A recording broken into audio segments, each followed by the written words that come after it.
आज 1986 में मैं अपनी 67 साल की ज़िंदगी को अगर एक दुनिया कहूँ तो कह सकती हूँ कि मेरी तमाम दुनिया सपनों की दुनिया है। इसे मैं दो हिस्सों में तकसीम कर सकती हूँ और कह सकती हूँ कि इसका एक हिस्सा वो है जो मेरी जागती हुई आँखों के सपनों से भरा हुआ है और दूसरा हिस्सा सोई हुई आँखों के सपनों से। जागती हुई आँखों ने सामने हकीकत क्या देखी और सपने क्या देखे, यही एक बहुत लंबी यात्रा है जो मेरी नज़मों, कहानियों, नावलों और निबंधों में व्यक्त होती है। कुछ तरतीब से कहना चाहूँगी कि मेरे पिता गुजरांवाला में एक जागीरदार घर में पैदा हुए। मेरे पिता के पिता का घर इतना संपन्न नहीं था जितना उनके नाना अमर सिंह जी का, लेकिन पिता का जन्म हुआ तो उनकी माँ लक्ष्मी नहीं रहीं और उन्हें नाना ने गोद में ले लिया, इसलिए भी कि नाना के यहाँ कोई बेटा नहीं था, और साथ ही मेरे पिता की बड़ी बहन को भी गोद में ले लिया कि उसकी देख रेख करने वाला कोई नहीं था। और इस तरह मेरे पिता और उनकी बहन अपने नाना की बहुत बड़ी जायदाद के वारिस हुए। विरासत में उन्हें इतना सोना और जेवरात मिले, कहा जाता है कि जेवरात को बड़े तराजू में तोला गया था। उसी जायदाद का एक और हिस्सा भी निकाला गया था, तीसरा हिस्सा, जो नाना की बहन के बेटे को मिला, जिसे मेरे पिता अपना मामा मानते थे। और जब नाना नानी नहीं रहे तो वही मामा थे और उनकी पत्नी जिन्होंने इन दोनों बच्चों को अपने पास रखा। कहा जाता है कि मेरे पिता की बहन अत्यंत सुंदरी थी। उनका नाम हाकम था, जिसे प्यार से हाको या हाकू बुलाते थे। वो लड़की जवान हुई तो उसका ब्याह कर दिया गया, और कहते हैं कि उसने जब पति को एक नज़र देखा, लौट कर मायके आई मामा के घर, तो फिर ससुराल जाने से इनकार कर दिया। उन दिनों औरत के लिए ससुराल में रहने के अलावा और कोई रास्ता नहीं था जीने के लिए, इसलिए एक ही रास्ता बाकी था कि उन्होंने संन्यास धारण कर लिया और मामा के घर में ज़मीन दोज़ गुफा बनाकर तपस्या करने लगीं। मेरे पिता बहुत छोटे थे और रिश्ते के नाम पर वही एक बहन थी जो उनकी नज़र में उनकी माँ भी थी, पिता भी, और यही उनकी रगों में बसी हुई बहन की मोहब्बत थी कि उन्होंने भी गेरुआ वस्त्र पहन लिए और बहन की तरह पानी में भीगे हुए कच्चे चने खाने लगे और साधना करने लगे। कुछ ही साल गुजरे थे कि बहन इस दुनिया में नहीं रही और मेरे पिता को ऐसी उदासीनता का अनुभव हुआ जो सही मानों में किसी सन्यासी को होता है। कहते हैं उनके मामा ने कहीं उनकी सगाई की हुई थी, लेकिन मेरे पिता ने उस बंधन को स्वीकार नहीं किया और अपने हिस्से की और बहन के हिस्से की जो दौलत उनके पास थी, वो कुछ तो बांट दी और कुछ किसी के पास अमानत रख दी और खुद दयाल जी नाम के एक साधु के पास जाकर रहने लगे। वहीं उन्होंने संस्कृत सीखी, ब्रज भाषा सीखी, आयुर्वेदिक का ज्ञान लिया और ब्रज भाषा में कविता कहने लगे। तब उनकी उम्र कोई 20 साल की रही होगी। बहुत तीखे खूबसूरत नक्श थे। उन्हें दयाल जी के आश्रम में बालका साधु कहा जाता था और सुना है कि शहर में कई औरतें इस इंतज़ार में रहती थीं कि वो बालका साधु कब आएगा, और उनमें एक होड़ सी लगी रहती कि आज बालका साधु किसके हाथ की बनी हुई रोटी खाएगा। उनका नाम नंद साधु था और कहा जाता है कि उसी आश्रम में रोज़ सुबह 2 लड़कियां आती थीं पूजा करने के लिए। वह दोनों एक दूसरी की ननद भी थीं और एक दूसरी की भाभी भी। उन दिनों अदला बदली के ब्याह होते थे बहुत छोटी उम्र में, और वो दोनों लड़कियां जिंदगी की सताई हुई थी। एक छोटी थी उम्र में, बेवा हो गई थी। उसका पति करमचंद जवानी में ही चल बसा था और उसकी गोद में एक छोटा सा बच्चा था, रामलाल। और दूसरी का ब्याह होते ही उसका आदमी फौज में भर्ती होकर गया था और फिर उसकी कहीं कोई खबर नहीं थी। वह दोनों गुजरात जिला के मांगा गांव की थी और उन दिनों गुजरांवाला के एक स्कूल में पढ़ाती थीं और अपना गुजर बसर करती थीं। उनमें से एक, जो एक तरह से न ब्याही थी न बेवा थी, उसका नाम राज बीबी था और वो अति सुंदर थी। कहा जाता है कि एक दिन जब वह दोनों दयाल जी के आश्रम में पूजा करने आईं तो इतना मेह बरसने लगा कि उन्हें आश्रम में ही घंटों पनाह लेनी पड़ी। और उस दिन दयाल जी ने उनकी व्यथा सुनी और फिर वक्त काटने के लिए अपने नंद साधु से कहा, बेटा अपनी कविताएं सुनाओ। कहते हैं गुरु दयाल जी ने उस दिन देखा कि नंद साधु की आंखें बार बार राज बीबी की ओर उठती हैं और भीग सी जाती हैं। और फिर कुछ दिनों के बाद दयाल जी ने ये भी देखा कि नंद साधु की कविताओं में श्रृंगार रस आने लगा है। उन्होंने एक दिन राज बीबी को अपने पास बिठाया और नंद साधु से कहने लगे, बेटा ये संन्यास आश्रम छोड़ दो और गृहस्थ आश्रम में प्रवेश करो। फिर यही नंद साधु मेरे पिता बने और राज बीबी मेरी माँ। और तभी नंद साधु का नाम करतार सिंह हुआ। मैं सोचती हूँ मोहब्बत और शायरी का सपना मुझे मेरी माँ से और पिता से विरासत में मिला और साथ ही ज़िंदगी की तलख हकीकतें भी विरासत में मिलीं कि पिता ने गुजरांवाला की अपनी अराइयों की गली वाली जिस जीवी भगतनी के पास सोने की मोहरों से भरा हुआ संदूक अमानत के तौर पर रखा था, उसने वापस देने से इनकार कर दिया। और दूसरी तरफ माँ के समाज में माँ की इतनी मुखालफत हुई जो बरसों तक चलती रही। राज बीबी की एक छोटी बहन थी, जमुना। उन्होंने ही बाद में मुझे बताया कि उनकी ससुराल में उनके बच्चों की ब्याह शादी तक ये इल्ज़ाम चलता रहा और उन्हें बहुत नागवार हालतों से गुजरना पड़ा। और मैं 10.5 साल की थी जब माँ नहीं रही। पिता ने संन्यास छोड़ा था राज बीबी के लिए, और जब राज बीबी नहीं रही तो वो भीतर से ऐसे सन्यासी हुए जिसका रंग उनके वस्त्रों में तो नहीं लेकिन उनके रगो रेशे में उतर गया। पिता रात भर लिखते थे और दिन को सो जाते थे। घर किताबों से भरा हुआ था और मुझे लगता मैं भी घर की किताबों में चुपचाप पड़ी हुई एक किताब हूँ, लेकिन जिसके वर्ख खाली हैं। यही अकेलापन था, एक गहरी उदासीनता कि मैं उन खाली पृष्ठों पर कुछ लिखने लगी। पिता जब तक जिंदा रहे दयाल जी की तस्वीर उनके पास रही। वो कई बार तस्वीर के सामने फूल रखा करते थे, लेकिन आश्रम में रहने का उनका तजर्बा सुखद नहीं था। कहा करते थे, संन्यास का स्थान आत्मा में है, आश्रम में नहीं। आश्रम में आने वाले तन की भूख को, नाम की भूख को और पैसे की भूख को साथ लेकर आते हैं। ये वस्तुएं तो आश्रम में प्रवेश करते समय पैरों की धूल की तरह उतार देनी चाहिए। पिता जब तक रहे प्राचीन ग्रंथों का मुतालिया करते रहे।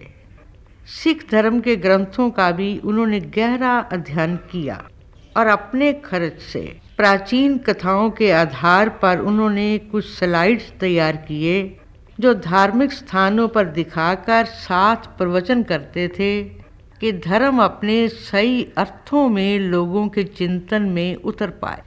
और फिर एक हादसा हुआ। एक दिन जब मेरे पिता चिंतन की गहराई में उतरे हुए एक धर्म स्थान पर अपने स्लाइड दिखा रहे थे और लोग मंत्रमुग्ध से देख रहे थे और सिख धर्म की खूबियों पर मेरे पिता के वचन सुन रहे थे कि अचानक वहाँ कुछ निहंग लोग आए जिन्होंने एक हंगामा खड़ा कर दिया और ज़ोर ज़ोर से नारे लगाने लगे कि धर्म स्थान पर ये सिनेमा बंद करो। और वो हाथों में ना जाने क्या क्या लिए मेरे पिता को मारने और स्लाइड्स को तोड़ने के लिए आगे बढ़े। मैं बहुत छोटी थी, पिता के पास कहीं नज़दीक में ही खड़ी थी जब बढ़ते हुए शोर में खौफजदा होकर मैं पिता की बाह से लिपट गई और देखा कि उन्होंने मेरी पीठ पर हाथ रखते हुए जल्दी से वो स्लाइड्स इकट्ठे किए और मुझे लेकर उस धर्म स्थान से चल दिए। वो एक काले रंग का बक्सा था जिसमें बड़ी एहतियात से वो शीशे के स्लाइड्स रखे जाते थे, और फिर वो बक्सा हमेशा के लिए बंद हो गया और साथ ही मेरे पिता इतने खामोश हो गए कि फिर उनकी खामोशी टूटी नहीं। मैं सोचती हूँ कि मैंने ज़िंदगी भर जो कुछ लिखा उसमें चेतन तौर पर और अचेतन तौर पर एक यत्न ये भी था कि मैं अपने पिता की खामोशी को कुछ अल्फाज दे सकूं। जब 1983 में मुझे भारतीय ज्ञानपीठ का अवार्ड मिला तो मेरी तस्वीर के साथ मेरे कुछ अल्फाज शाया करने के लिए मांगे गए तो मेरे मुंह से निकला, अर्धनारीश्वर का फलसफा खो गया तो दास्ता पैदा हुई, शिव शक्ति जैसा चिंतन खो गया तो जड़ता पैदा हुई, धर्म खो गया तो प्रतिकर्म में से मजहब पैदा हुआ, आत्मा खो गई तो शरीर एक वस्तु बन गया। मजहब और सियासत बहुत बड़े माध्यम बन गए जिनके हाथों वस्तु बन चुके इंसान का व्यापार होता है। जब मैं बहुत छोटी थी तो नानी कहा करती थी, अरे जब तू पैदा हुई 15 भादों को तो देवता सो रहे थे। बाद में बड़ी हुई तो जाना कि शिशिर, वसंत और ग्रीष्म ये 3 ऋतुएं देवताओं का दिन होती हैं और वर्षा, शरद और हेमंत ये 3 ऋतुएं देवताओं की रात होती हैं जब देवता सोए रहते हैं। लगता है सारी जिंदगी जो भी सोचती रही, लिखती रही, शायद वो सब कुछ देवताओं को जगाने का एक यत्न था, उन देवताओं को जो इंसान के भीतर सो गए हैं। हुनर का, कला का क्या मकसद है मेरे ज़हन में स्पष्ट होता गया तो लिखा, कला का कर्म अनेक रूप होता है। वो बचकाना शौक में से निकले तो जोहड़ का पानी हो जाता है, महज पैसे की कामना में से निकले तो नकली माल हो जाता है, सिर्फ शोहरत की लालसा में तो निकले तो कला का कलंक हो जाता है, अगर बीमार मन से निकले तो जहरीली आबो हवा हो जाता है, और किसी भी सरकार की खुशामद में से निकले तो जाली सिक्का हो जाता है। लेकिन वही कर्म चिंतन में से निकले, इंसानियत की पहचान में से निकले, धर्म लफ्ज़ के अर्थ में से निकले तो ज़िंदगी का जश्न हो जाता है। ये मेरी जागती आँखों का सपना था, लफ्ज़ों की मुकद्दस दुनिया का सपना। लेकिन सामने जो हकीकत थी और है वो ये है कि ये दुनिया लफ्ज़ फरोशों की दुनिया है। मेरी नज़र में 2 ही तरह के लोग होते हैं, एक जो अक्षरों को प्यार करते हैं और एक जो अक्षरों का व्यापार करते हैं। और देखा कि जिस तरह मज़हब और सियासत के दायरे में अक्षरों का व्यापार होता है, उसी तरह अदब के दायरे में भी अक्षरों का व्यापार होता है।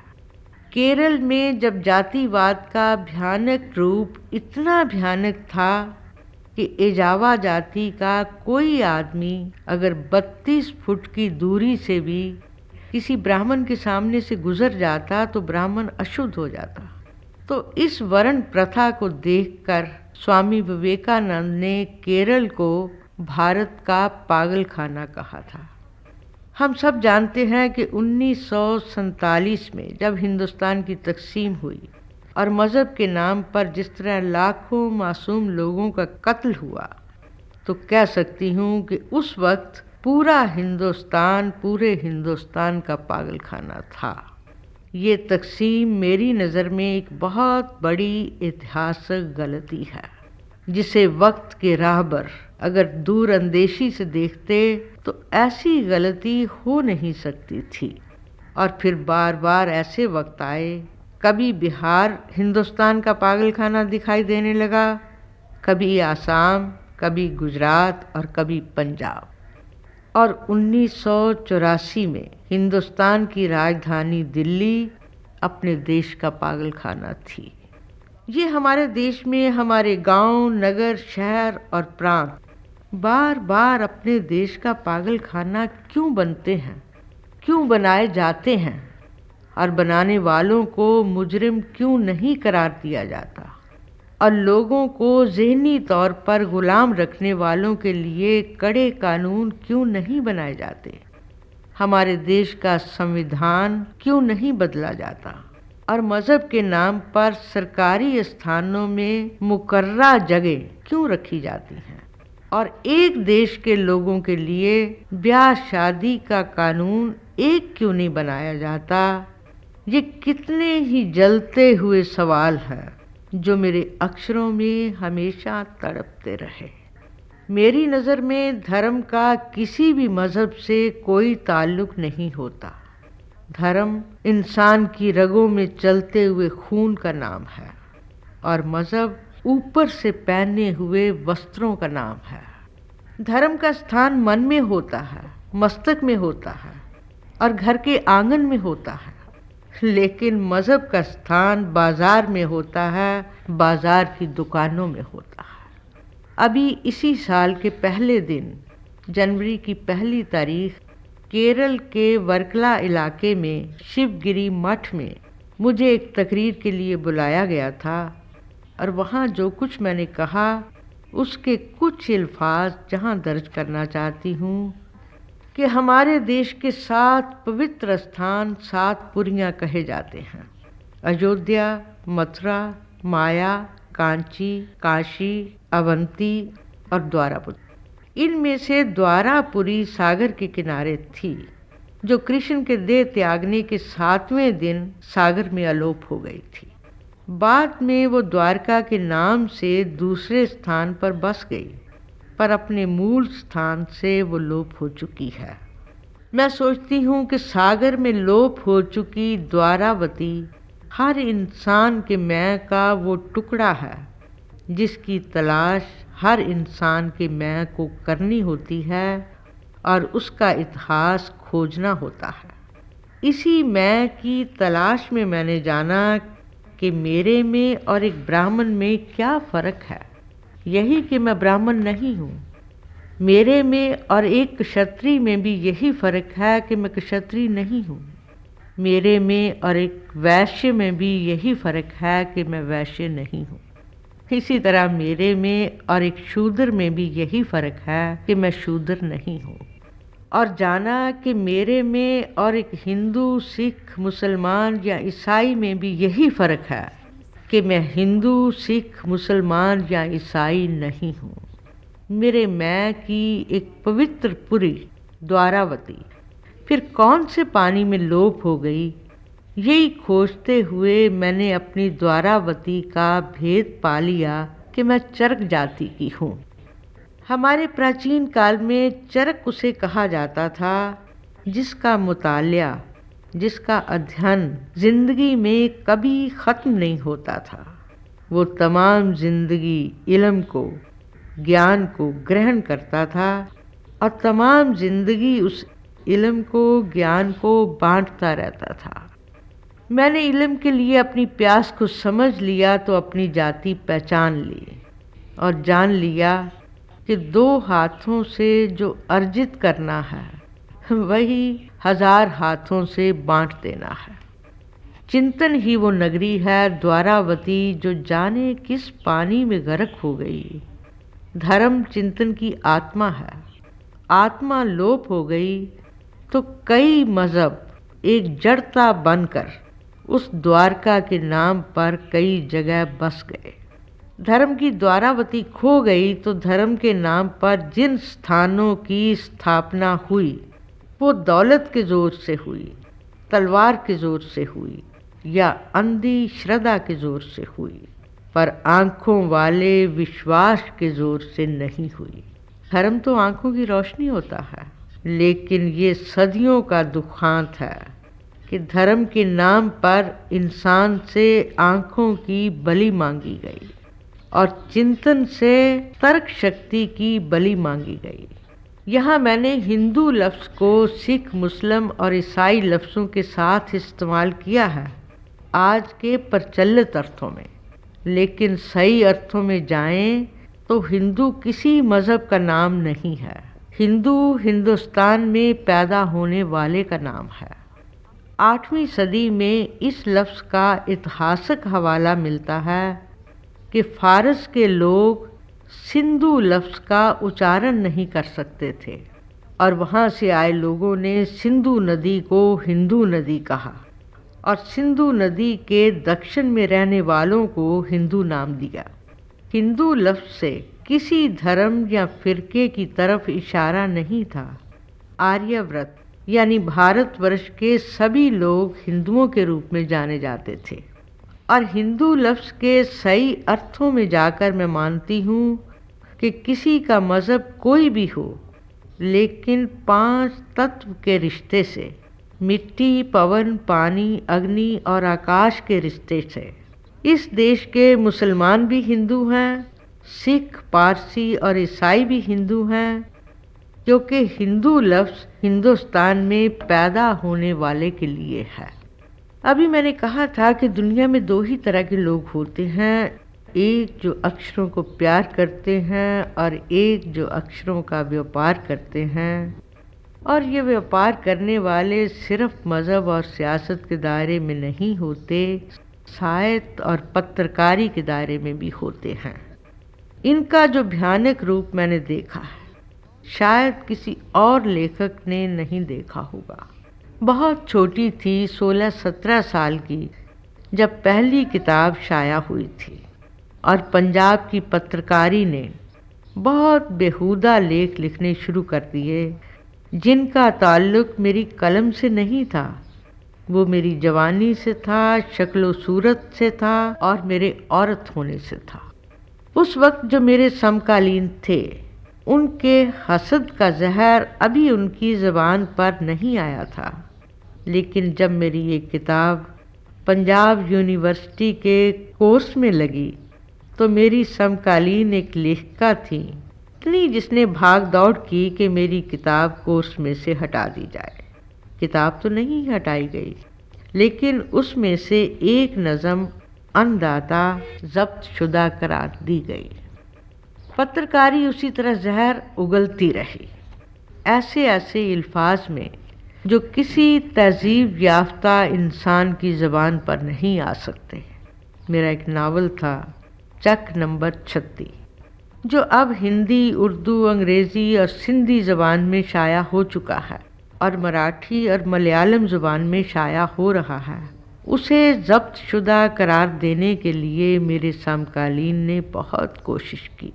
और एक मेरी कहानी थी, एक शहर की मौत, जो भारतीय ज्ञानपीठ की ओर से प्रकाशित अमृता की श्रेष्ठ रचनाएं संकलन में भी छप चुकी थी हिंदी में, और मॉडर्न इंडियन शॉर्ट स्टोरीज किताब में भी छप चुकी थी अंग्रेज़ी में, कि अचानक एक शाम गुरु नानक यूनिवर्सिटी के वाइस चांसलर साहब का मुझे फ़ोन आया कि अब सेनेट की मीटिंग में वो कहानी ज़ब्त शुदा करार दी जाएगी और मुझसे पूछा गया कि मैं कुछ कहना चाहूँगी, और साथ ही कहा गया कि मैं कुछ ऐसा क्यों नहीं लिखती कि लोग मेरी इज़्ज़त करें।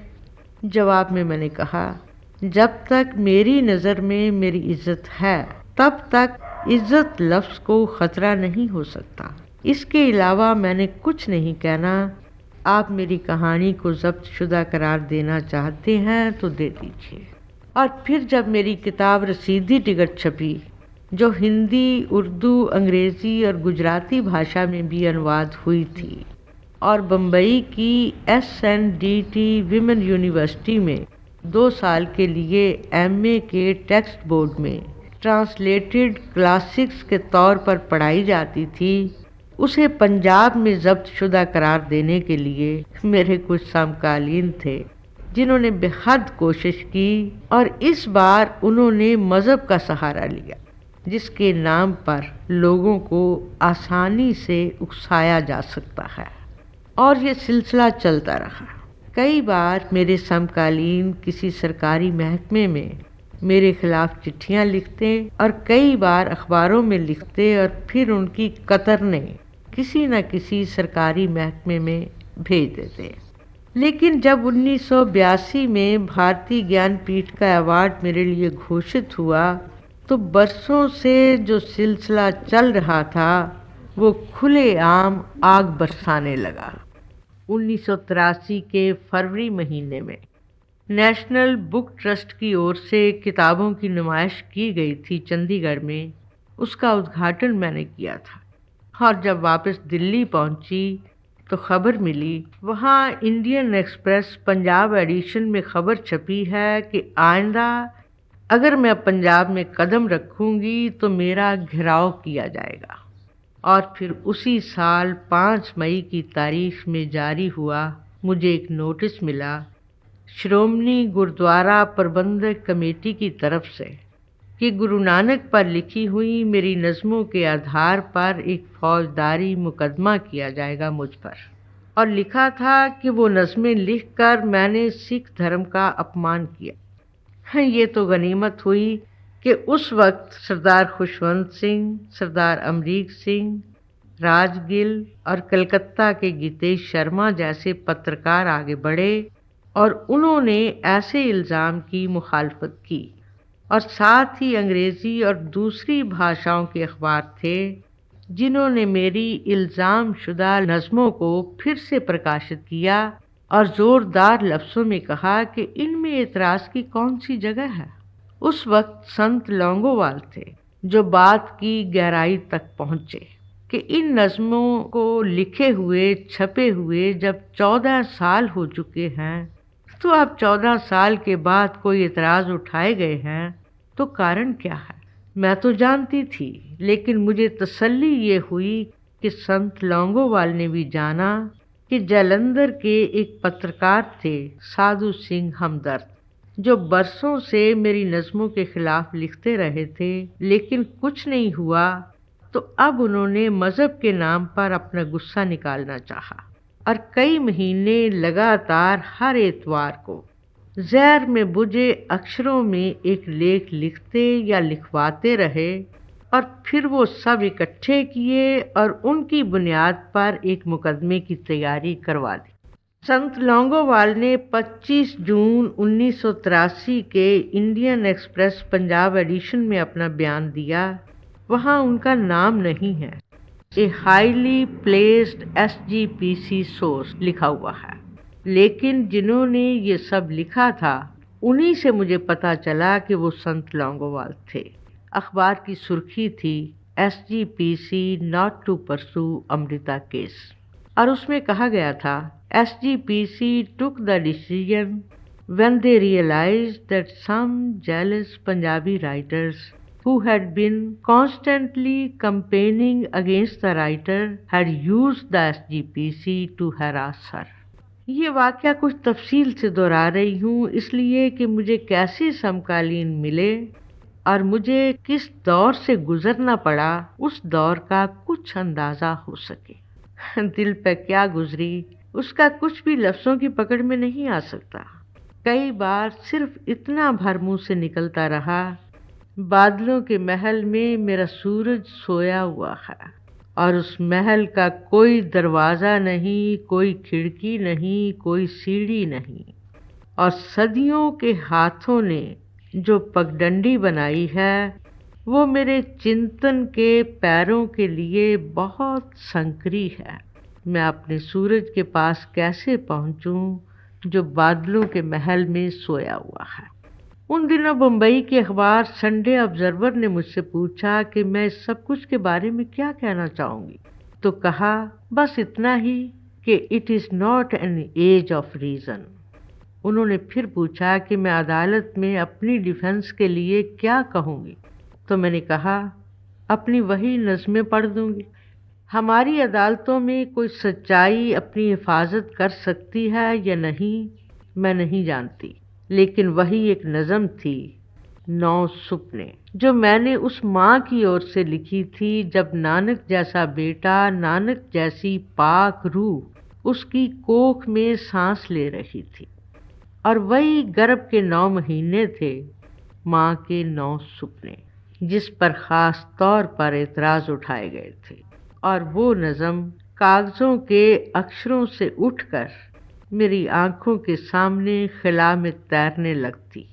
नज़म का पहला सपना था, ये शरद ऋतु में कैसी नदी, कितनी करामात से भरी हुई कि मैंने पानी को छुआ तो पानी की नदी दूध की नदी हो गई। ये कैसा सपना कि नदी में चांद तैर रहा था। मैंने हथेलियों पर चांद रखा, घूंट पिया तो वही नदी का पानी मेरी कोख में हिलने लगा। और दूसरा सपना था, ये मिट्टी की काया सकारती होती है जब इसकी कोख में कोई नीड़ बनाता है। ये कैसा जप, कैसा तप कि माँ को ईश्वर का दीदार कोख में से होता है। तीसरा सपना था, मैं दूध बिलोने बैठी, मटकी में हाथ डाला तो सूरज एक मक्खन की तरह मेरे हाथ में आ गया। चौथा सपना था, मेरे से मेरी कोख तक ये सपनों का फासला है। ये कैसा गेहूं था कि फटकने बैठी तो छाछ सितारों से भर गया।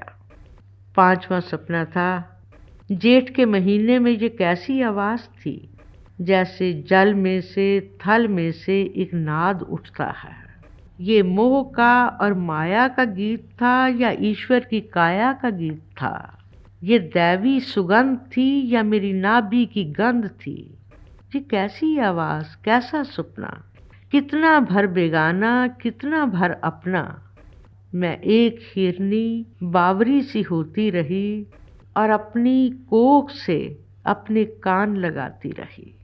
और छठा सपना था, माँ की आंख खुली, सहज मन, जैसे फूल खिलता है, जैसे दिन चढ़ता है। और वो सोचने लगी, अभी एक डाल पर मैंने एक हंस देखा। कैसा सपना था कि जाग उठी तो लगता है उसी हंस का पंख मेरी कोख में हिलता है।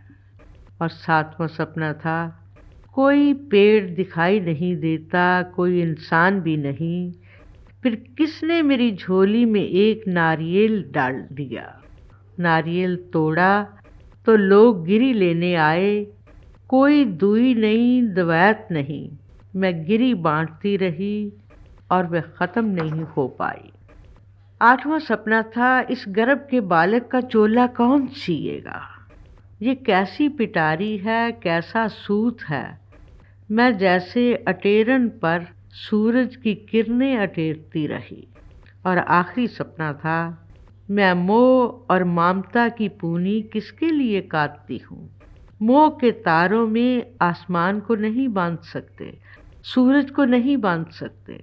ये तो सच सी वस्तु है, इसका चोला नहीं काट सकते। और माँ ने अपनी कोख के आगे माथा निवा दिया। मैंने सपनों का भेद पा लिया। ये न अपना है न पराया है, ये तो अज़ल का जोगी मौज में आया है और घड़ी पल के लिए सेंक रहा है मेरी कोख की धूनी। अरे मैं किसके लिए काटती हूँ मोह की पूनी। और आखिरी पंक्तियाँ थी, ये कार्तिक का महीना, कोख की धूनी काट रही अग्नि की पूनी, दे का दिया जल उठा, रोशनी का तिनका उसे छू गया, बुलाओ धरती की दाई को बुलाओ।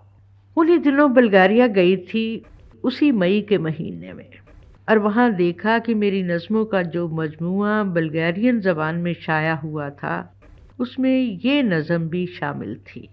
मैं हैरान हुई तो पूछा, आप गुरु नानक को जानते नहीं, फिर आपने इस नज़म का चुनाव कैसे किया। तो जिन्होंने नज़मों का चुनाव किया था, तर्जमा किया था, कहने लगे, ये सपने तो उस माँ के भी हो सकते हैं जिसने क्राइस्ट को जन्म दिया था। और मेरी आंखें भर भर आईं।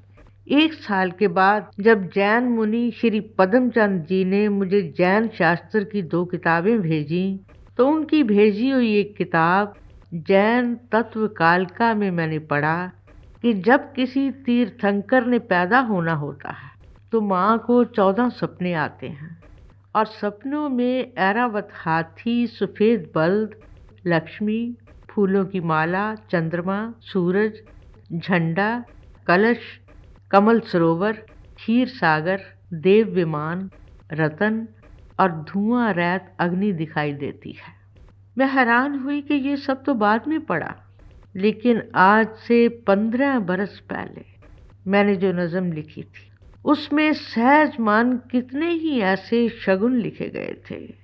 पानी की नदी जो क्षीर सागर की तरह दूध की नदी हो जाती है, पानी में तैरता हुआ चांद, मटकी से सूरज का मक्खन की तरह निकलना, सितारों से भरा हुआ छाछ, जल थल से उठता हुआ नाद, नाभि की सुगंध, हंस, नारियल और दिए की तरह जलती हुई देह, यही सपने तो थे जो हर तीर्थंकर की माँ को दिखाई देते हैं और जिन ग्रंथों में लिखे हुए हैं उन्हें आदर से पढ़ा जाता है। लेकिन जब मैंने लिखे तो उन पर मुकदमे दायर किए जाने लगे। खुदाया ये क्या है? यही रगों में उतरी हुई उदासीनता थी कि 1983 में 14 मई की रात मैंने एक सपने में एक चीख की तरह कहा, गुरु नानक, मैंने तेरी कल्पना की है, लेकिन मैंने तुम्हें देखा नहीं। मैं तुम्हें सामर्थ्य तक देखना चाहती हूँ, कल्पना की आंखों से नहीं, इन्हीं हाड़ मांस की आंखों से। नहीं जानती ये चीख कितनी शिद्दत से भरी हुई थी कि आंखों के सामने एक रोशनी फैल गई और एक कंपन, एक बिजली की तरह मेरे सारे बदन में उतर गया और एक आवाज़ सुनाई दी, तू एक सबूत मांगती थी, मिल गया। और सपने में ही मैंने अपनी आवाज़ सुनी, हाँ मिल गया। और फिर 25-26 अक्टूबर की रात थी, मैं शांत मन सो रही थी कि एक आवाज़ आई, शनि सूरज का बेटा है, लेकिन बाप रोशनी देता है और बेटा रोशनी चुराता है। दुनिया का हर पीर पैगंबर सूरज होता है और उसके पैरोकार शनि होते हैं। पीर पैगंबर रोशनी बख्शते हैं और पैरोकार रोशनी चुराते हैं। जानती हूँ इस दर्द की पहचान किसी को नहीं आ पाएगी। आग की लपट को चिमटी से नहीं पकड़ा जा सकता, आग की लपट को तो आग की लपट से पकड़ना होता है। योग साधना में जिस तरह इंसान के 7 शरीर माने गए हैं, स्थूल और सूक्ष्म, मनस, आत्मिक, ब्रह्म और निर्वाण, यानी physical, etheric, astral, mental, spiritual, cosmic और बॉडीलेस बॉडी। और माना गया है कि इनमें औरत और मर्द होने का फर्क पहले 4 शरीरों तक रहता है, लेकिन 5वें शरीर में प्रवेश करते समय, यानी 5वीं अवस्था में पहुंचने पर, ये औरत और मर्द होने का फर्क मिट जाता है। मैं मानती हूँ कि जब इंसान चिंतन की यात्रा पर निकलता है और अर्जित ज्ञान को बांटना चाहता है, तो उस वक्त जब हाथ में कलम पकड़ता है तो वो 5वीं अवस्था में प्रवेश करता है। इसलिए मानती हूँ कि एक अदीब अदीब होता है, औरत या मर्द नहीं। लेकिन तड़प उठती हूँ जब देखती हूँ कि आम साधारण लोग तो क्या, हमारे अदब के दायरे में भी जिन्होंने हाथ में कलम ली है, इस 5वीं अवस्था तक नहीं पहुँचे। मर्द मर्द बना रहता है, औरत पर तरह तरह की इल्ज़ाम तराशी करता हुआ, और औरत औरत बनी रहती है, हसद और ईर्ष्या के पहरन में लिपटी हुई। शुरू में मैंने कहा था कि मेरी तमाम दुनिया सपनों की दुनिया है। इसे तकसीम करूं तो एक हिस्सा जागती आंखों के सपनों से भरा हुआ है और दूसरा सोई हुई आंखों के सपनों से। जिंदगी का यथार्थ क्या है और क्या हो सकता था, इसी यात्रा को मैं नाम देती हूँ मैं से लेकर मैं तक की यात्रा, यानी अपने ही छोटे मैं से लेकर अपने ही बड़े मैं तक की यात्रा। यूनान के लेखक निकोस काज़ानज़ाकिस ने मेरे इस एहसास को बड़े खूबसूरत अल्फाज दिए थे, create an idealized image of your self and try to resemble it. मैंने काजान जाकिस के इन अल्फाज को गुरु मंत्र की तरह धारण किया है, और जो सोचती रही लिखती रही वो एक यात्रा है अपने छोटे मैं से लेकर अपने बड़े मैं तक पहुंचने की।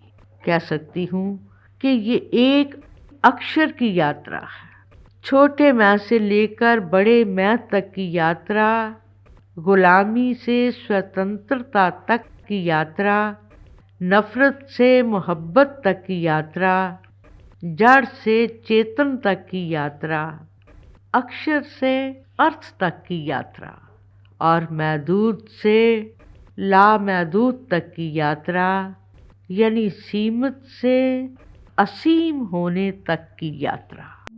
जब हिंदुस्तान की तकसीम हुई, मासूम लोगों का कत्लेआम हुआ, खासकर औरतों की जो हालत हुई, जाने खुदा वो सब देखकर मैं कितनी तड़प उठी थी कि एक रात एक नज़म लिखी, एक चीख की तरह।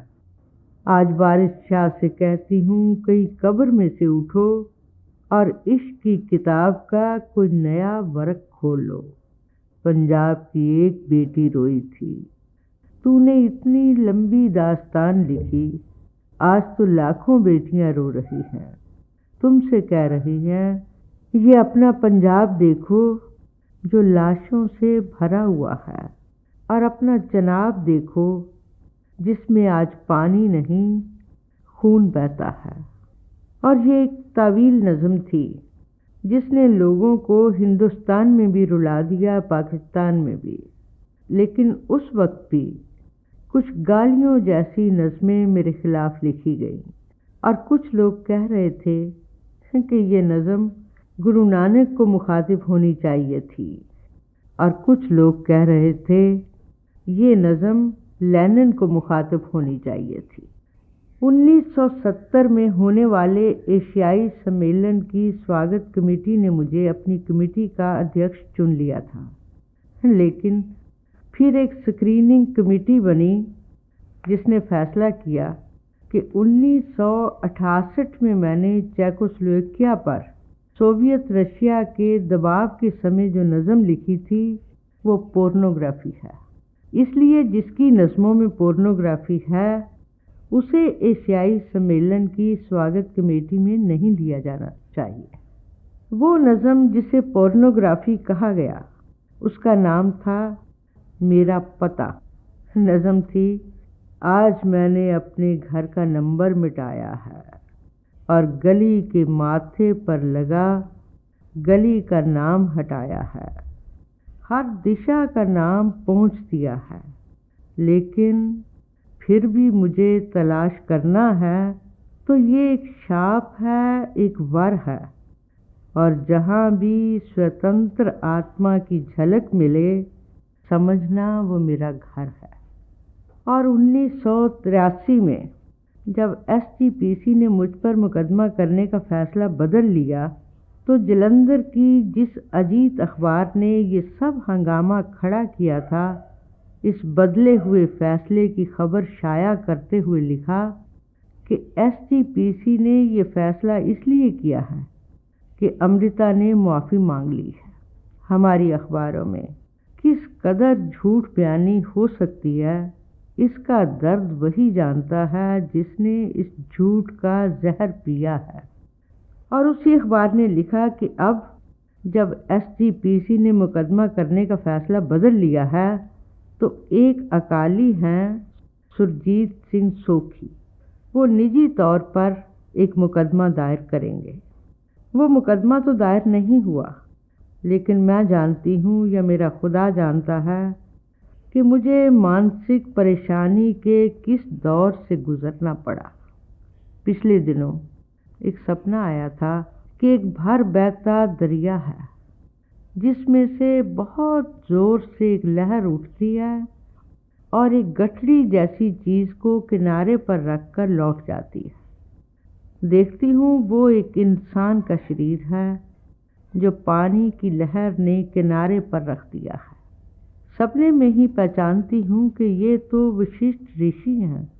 और सपना टूटने पर वो प्राचीन कथा याद हो आई जब वशिष्ठ ऋषि ने आत्महत्या करनी चाही थी और अपने हाथों पैरों में रस्सियां बांधकर अपने आप को दरिया के हवाले कर दिया था।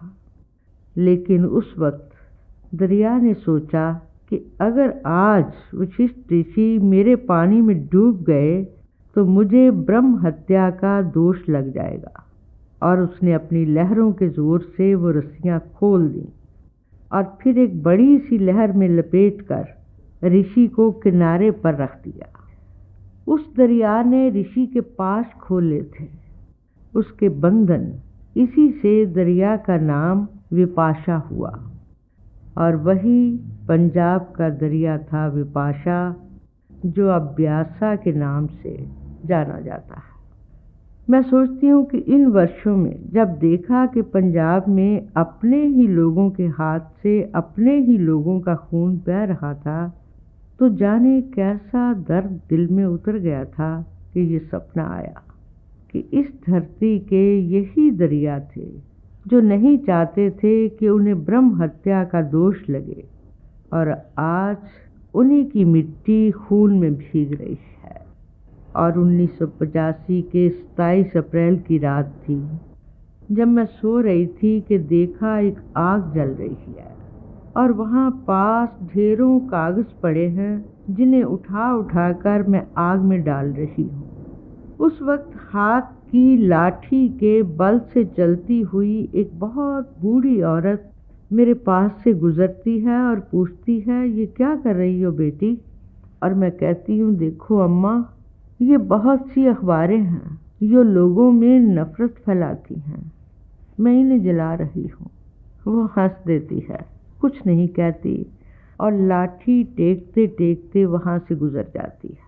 वही लाठी की आवाज़ थी जिससे मेरी नींद टूट गई।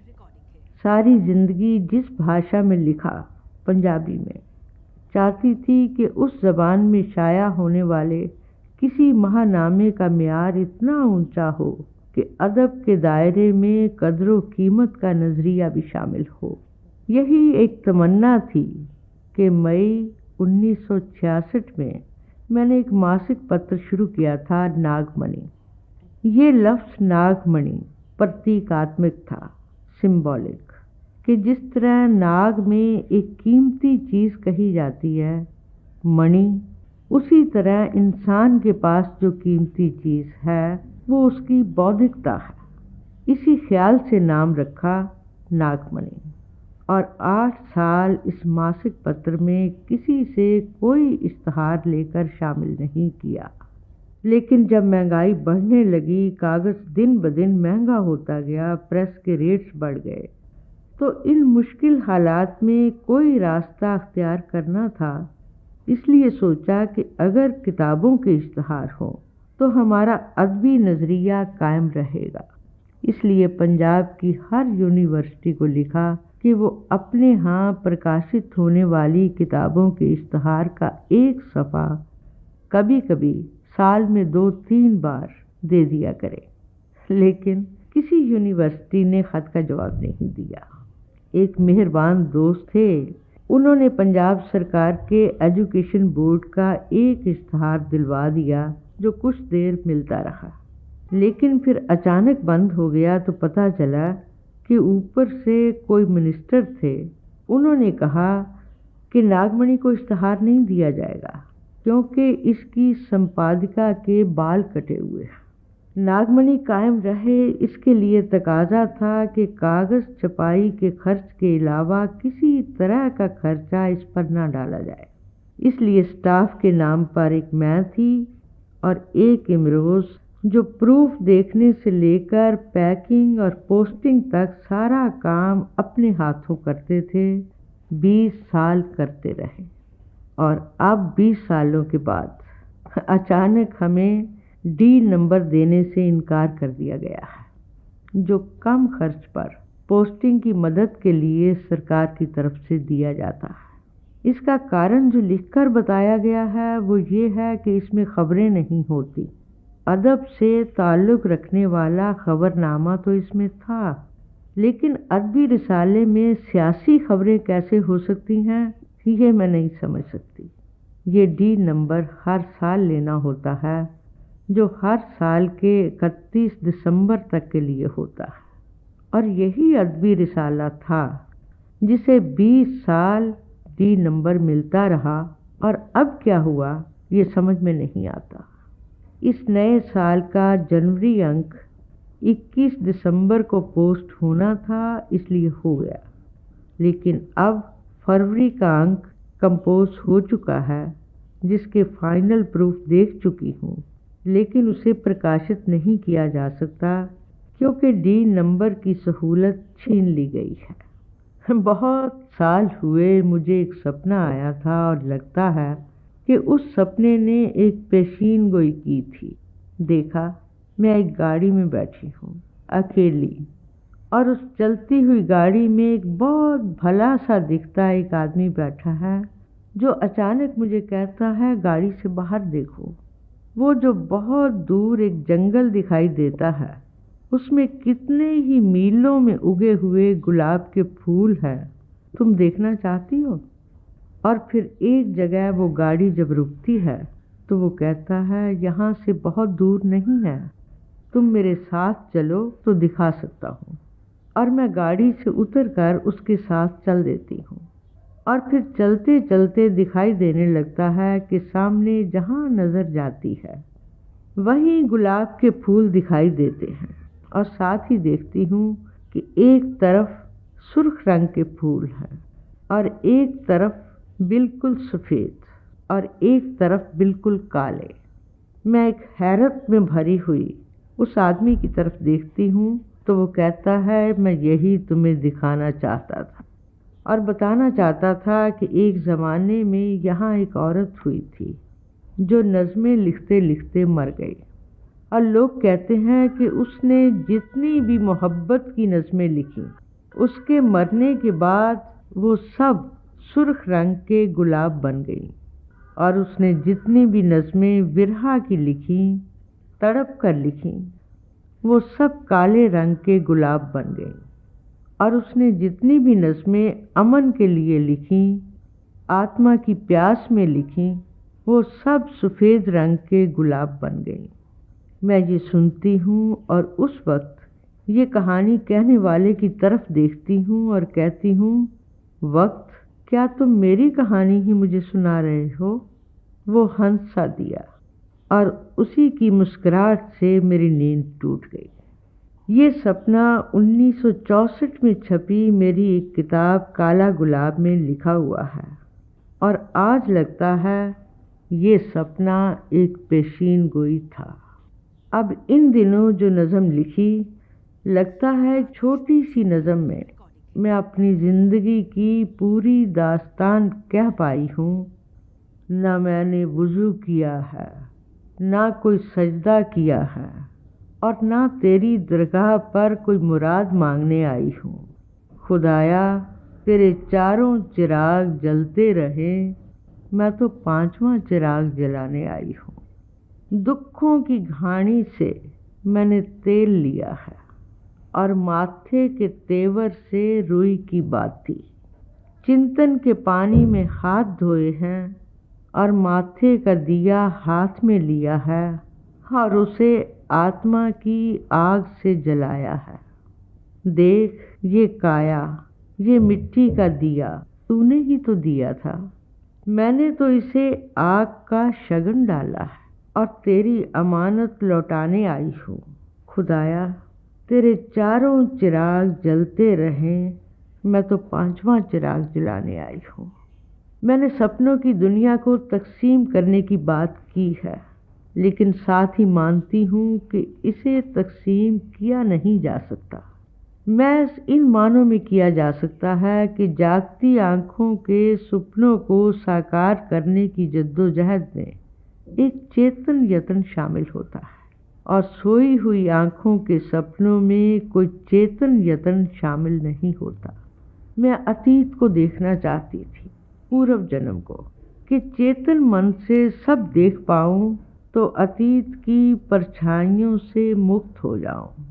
1981 के दिसंबर महीने में मैंने एक सन्यासी श्री मृत्युंजय जी से कहा कि मैं अपना पूर्व जन्म देखना चाहती हूँ।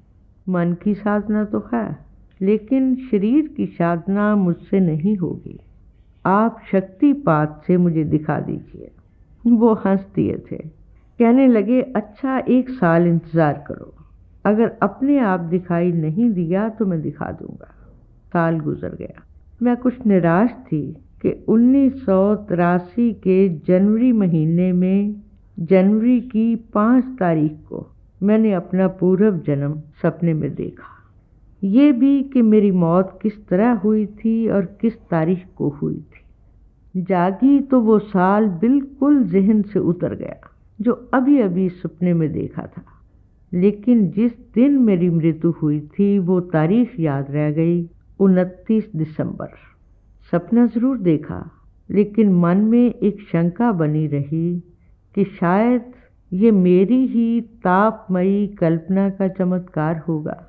लेकिन फिर 30 मई 1984 को जब श्री वीरेंद्र मागो से मुलाकात हुई और बात चली कि पूर्व जन्म होते हैं या नहीं, तो उन्होंने कहा, मैं आपका पूर्व जन्म बता सकता हूँ।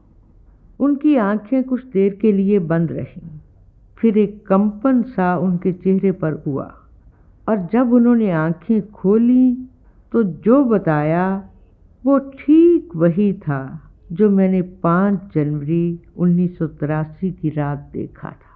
एक यकीन आया, लेकिन फिर भी ज़रूर कहीं कुछ शंका मन में बनी रही होगी कि अब 1986 में 1 जनवरी के दिन जब मैं केरल के वर्कला इलाके में शिवगिरी मठ की एक सभा में तकरीर देने गई थी, तो दूसरे रोज़ त्रिवेंद्रम में कमला दास से मुलाकात हुई तो उन्होंने जिक्र किया कि कोटायम के जिन स्वामी मित्रन नमुद्रीपाद पर तूने एक आर्टिकल लिखा था वो आजकल त्रिवेंद्रम में आए हुए हैं। वो मेरे चिर परिचित थे, इसलिए मिलना ही था, उनसे मिली। 3 तारीख को उनके साथ फिर अकेले में बैठकर मैंने पूर्व जन्म की बात की। ये नहीं बताया कि मैंने सपने में देखा था। उन्हीं से पूछा तो कहने लगे, माँ मुकाम्बिका से पूछकर अभी बता देता हूँ। और उन्होंने एक बार मेरा हाथ छूकर आंखें बंद कर ली। फिर देखा कि उनकी आंखों से पानी बह रहा था। जब उन्होंने आंखें खोली और हाथ से आंखों का पानी पोंछा तो कहने लगे, माँ मुकाम्बिका ने जो कुछ दिखाया है ज़रूर सच है, लेकिन तुम्हें कैसे बताऊं? मैंने कहा, कुछ भी हो, मैं घबराती नहीं, आप बता दीजिए। तो उन्होंने दबी आवाज़ में कहा, तुम्हारी मौत कुदरती मौत नहीं थी। मैं हंस सी दी और कहा, ये मैं जानती हूँ, आप ये बताइए कि किस तरह हुई थी। उन्होंने कहा, सामने पानी नज़र आया है और फिर किसी ने उस पानी में से बड़ा सा बर्तन भरा है और फिर पानी का रंग बदल गया है, जैसे उस पानी में कोई चीज़ मिला दी गई हो, और तूने वो प्याला पी लिया है और उसी क्षण ज़मीन पर गिरी हो। मैंने इत्मीनान से कहा, ये सब कुछ मैं सपने में देख चुकी हूँ। आप ये बताइए कि वो प्याला मुझे किसने दिया था। उन्होंने फिर से एक बार मेरा हाथ छुआ और आंखें बंद कर लीं। फिर जब आंखें खोली तो कहने लगे, एक स्त्री ने दिया था। उसके साथ 3 स्त्रियां और थीं जिन्होंने उससे बहुत सा पैसा लेकर उसकी मदद की थी, और 5वीं स्त्री एक दासी थी जिसके हाथ वो प्याला तेरे पास भेजा था। मैंने उनके पैर छू लिए और कहा, ठीक यही मैं देख चुकी हूँ, लेकिन वो तारीख मुझे याद है, साल भूल गया। वो अचंभित हुए, कहने लगे, माँ मुकाम्बिका ने ये सब तुम्हें दिखा दिया? और उन्होंने कहा, अब तुम्हारा जन्म 1919 में हुआ था, उसी में से 51 वर्ष पीछे की तरफ लौट जाओ। वो 1868 का साल था जब तुम्हारी मृत्यु हुई थी। एक सवाल और भी मन में था जो मैं सपने में नहीं देख पाई थी कि वो जगह कौन सी थी।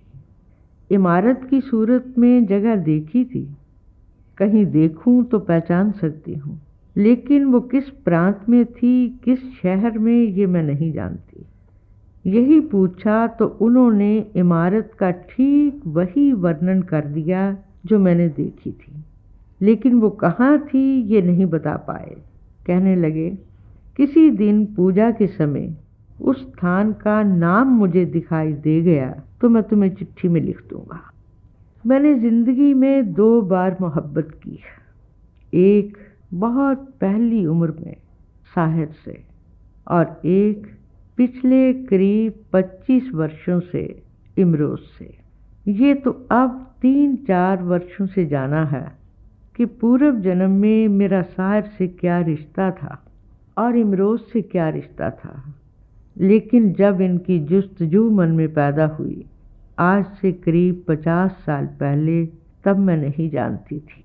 लेकिन एक सपना था जो करीब 20 साल आता रहा, जिसमें देखती थी कि एक मकान है जिसके पीछे की ओर एक नदी बहती है और नदी की तरफ खुलती हुई एक खिड़की के पास एक कैनवस है और वहाँ कोई खड़ा है, कैनवस पर एक चित्र बनाता हुआ।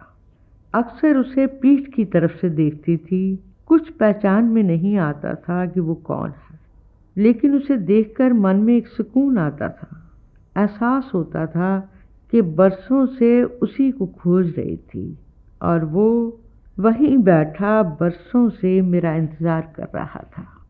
मैंने पत्थर की एक शिला भी देखी है जिस पर उसी के हाथों बना हुआ मेरा एक चित्र है और जिसे एक थमले पर लगाया गया था। अब जानती हूँ ये इमरोज था और पूर्व जन्म में उसका मुझसे एक खामोश मोहब्बत का रिश्ता था, लेकिन इस जन्म में जब उसे देखा तो सूरत से कुछ नहीं पहचाना, लेकिन अपने और उसके एहसास की शिद्दत से पहचान लिया, पा लिया, तो जन्म जन्म की भटकन खत्म हो गई। अब इसी साल 3 जनवरी के दिन जब त्रिवेंद्रम में श्री मित्रन नमुद्रीपाद से मुलाकात हुई तो इमरोज साथ थे, और फिर जब अकेले कमरे में स्वामी नमुद्रीपाद ने मेरा पूर्व जन्म बताया तो कहने लगे, मैंने इन्हें भी देखा है, श्री इमरोज को, तेरे पूर्व जन्म में एक उदासीनता की हालत में, और जब तुम्हें जहर का प्याला दिया जा रहा था ये अपना सब कुछ देकर तुम्हें बचा लेना चाहते थे, लेकिन नहीं बचा पाए, इसीलिए इस जन्म में मिले तुम्हें हर मुश्किल से बचाने के लिए। ये मैं जानती थी, देख चुकी थी, लेकिन उनके कहने से एक तसल्ली हुई, एक तस्दीक हुई, और मैंने कहा उससे भी पूर्व जन्म में मेरा उनसे जो रिश्ता था वो भी जानती हूँ। जन्म जन्म के तार कहाँ जुड़े होते हैं, कहाँ से टूटे हुए, कभी कभी कुछ कुछ पकड़ में आता है। और 45 साल पहले जब साहिर से मुलाकात हुई एक अजीब बेचैनी का एहसास हुआ। तड़प कर मैंने कितनी ही नज़में लिखी। याद आता है कि कुछ एक नज़में तो सपनों में लिखी और जब नींद टूटी तो पूरी की पूरी नज़में याद थीं और मैंने कागज़ पर उतार ली। एक नज़्म थी कि रात सारी तेरे ख्यालां च गुजार के, मैं हुणे हुणे जागी हाँ सत्ते बहिश्तां उसार के। ए रात जीकन रहम तांदी बदली वरदी रही, ए रात तेरे वादियां नूं पूरियां करती रही। बहुत उच्चियां हन दीवारां, रोशनी दिसती नहीं, रात सुपने खेड़दी है, और कुछ दसती नहीं। यानी ये रात तेरे ख्यालों में गुजार कर मैं अभी अभी जागी हूँ, सातों बहिश्तें देखकर। रहमत की बदली रात भर बरसती रही और तेरे वादों को पूरा करती रही। दीवारें बहुत ऊंची हैं, रोशनी दिखाई नहीं देती, रात सपनों से खेलती है और कुछ बताती नहीं। ए रात जीकन रहम तांदी बदली वरदी रही। ए रात तेरे वादियां नू पूरियां करती रही। बहुत उच्चियां हन दीवारां रोशनी दिसती नहीं। रात सुपने खेड़दी है होर कुछ दसती नहीं। यानी ये रात तेरे ख्यालों में गुजार कर मैं अभी अभी जागी हूँ। सातों बहिश्तें देखकर रहमत की बदली रात भर बरसती रही और तेरे वादों को पूरा करती रही। दीवारें बहुत ऊंची हैं, रोशनी दिखाई नहीं देती। रात सपनों से खेलती है और कुछ बताती नहीं। तभी 45 साल पहले मैंने एक सपने में साहिर को देखा और फिर देखा कि मेरे पिता उसकी तरफ इशारा करते हुए कहने लगे, जानती हो ये कौन है? ये तुम्हारी तकदीर है। तब मैंने इस सपने का भेद नहीं पाया था, नहीं समझी कि मेरे पिता ने साहिर की तरफ इशारा करके क्यों कहा था कि वो तुम्हारी तकदीर है, क्यों लिखा कि ये रात तेरे वादों को पूरा करती रहे। नहीं जाना कि वो कौन से वादे थे, उसने कब किए थे और अब सामने कौन सी दीवारें हैं। अब 45 सालों के बाद जाना कि वो पूर्व जन्म के वादे थे जो उसने 8 मार्च के दिन किए थे। ये तारीख मैंने अब एक सपने की मदद से जानी है और तब जिस दीवार का जिक्र किया था, अब जाना कि इस जन्म और पूर्व जन्म के दरमियान जो अंधेरा है, उसी अंधेरे को मैंने बहुत ऊंची दीवार कहा था। अब जाना है कि पूर्व जन्म में जब एक औरत ने हसद में आकर मुझे मरवा दिया था, तो ये वाक़या साहिर के महल में हुआ था। उसकी जानकारी से नहीं, लेकिन हुआ था। और उसी ने मेरी मौत के बाद इमरोज़ के हाथों बना हुआ मेरा शिला चित्र अपने महल के एक थमले पर लगवाया था। और इस जन्म में वो पूर्व जन्म के टूटे हुए तार फिर से जुड़ने ही थे, जुड़े। यही एहसास था खुद को कुछ पहचान पाने का जो एक नज़म में आया। मैं जन्म जन्म की द्रौपदी हूँ, मैं 5 तत्व की काया, 5 तत्व से परनाई हूँ। एक जन्म में मैं यही द्रौपदी जुए की एक वस्तु की तरह राजसभा में आई थी। इस जन्म में वही कौरव हैं, वही चेहरे, वही मोहरे और उन्होंने वही बिसात बिछाई है।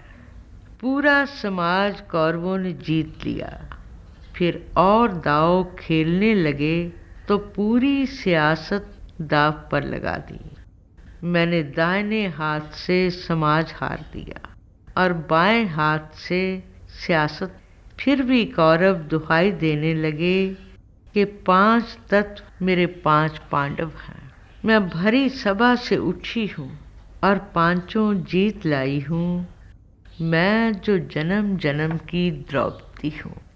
श्री रजनीश ने एक अनुभव के लिखने या बोलने की ज़रूरत को बड़े प्यारे अल्फाज दिए हैं कि गीता में मत फंसना, कृष्ण की खोज में निकल जाना। गीता तो एक झील है जिसमें चांद का साया दिखाई देता है। और जिन्होंने अपने अनुभव को बोला, इसलिए नहीं कि बोलकर कुछ बताया जा सकता है, इसलिए बोला कि अनुभव का प्रतिबिंब दिखाया जा सकता है। प्रतिबिंब भी सही, चांद की थोड़ी खबर तो लाएगा। कहना चाहती हूँ कि भारत में किसी दिन अगर आत्मिक शक्ति जागृत हुई और कुछ चिंतनशील लोगों ने पराशक्तियों की खोज करनी चाहिए, तो वो क्या है जो समय की और स्थान की पकड़ में नहीं आता, तो उसी खोज के ख्याल से मैं अपनी ज़िंदगी का एक और अनुभव बता सकती हूँ।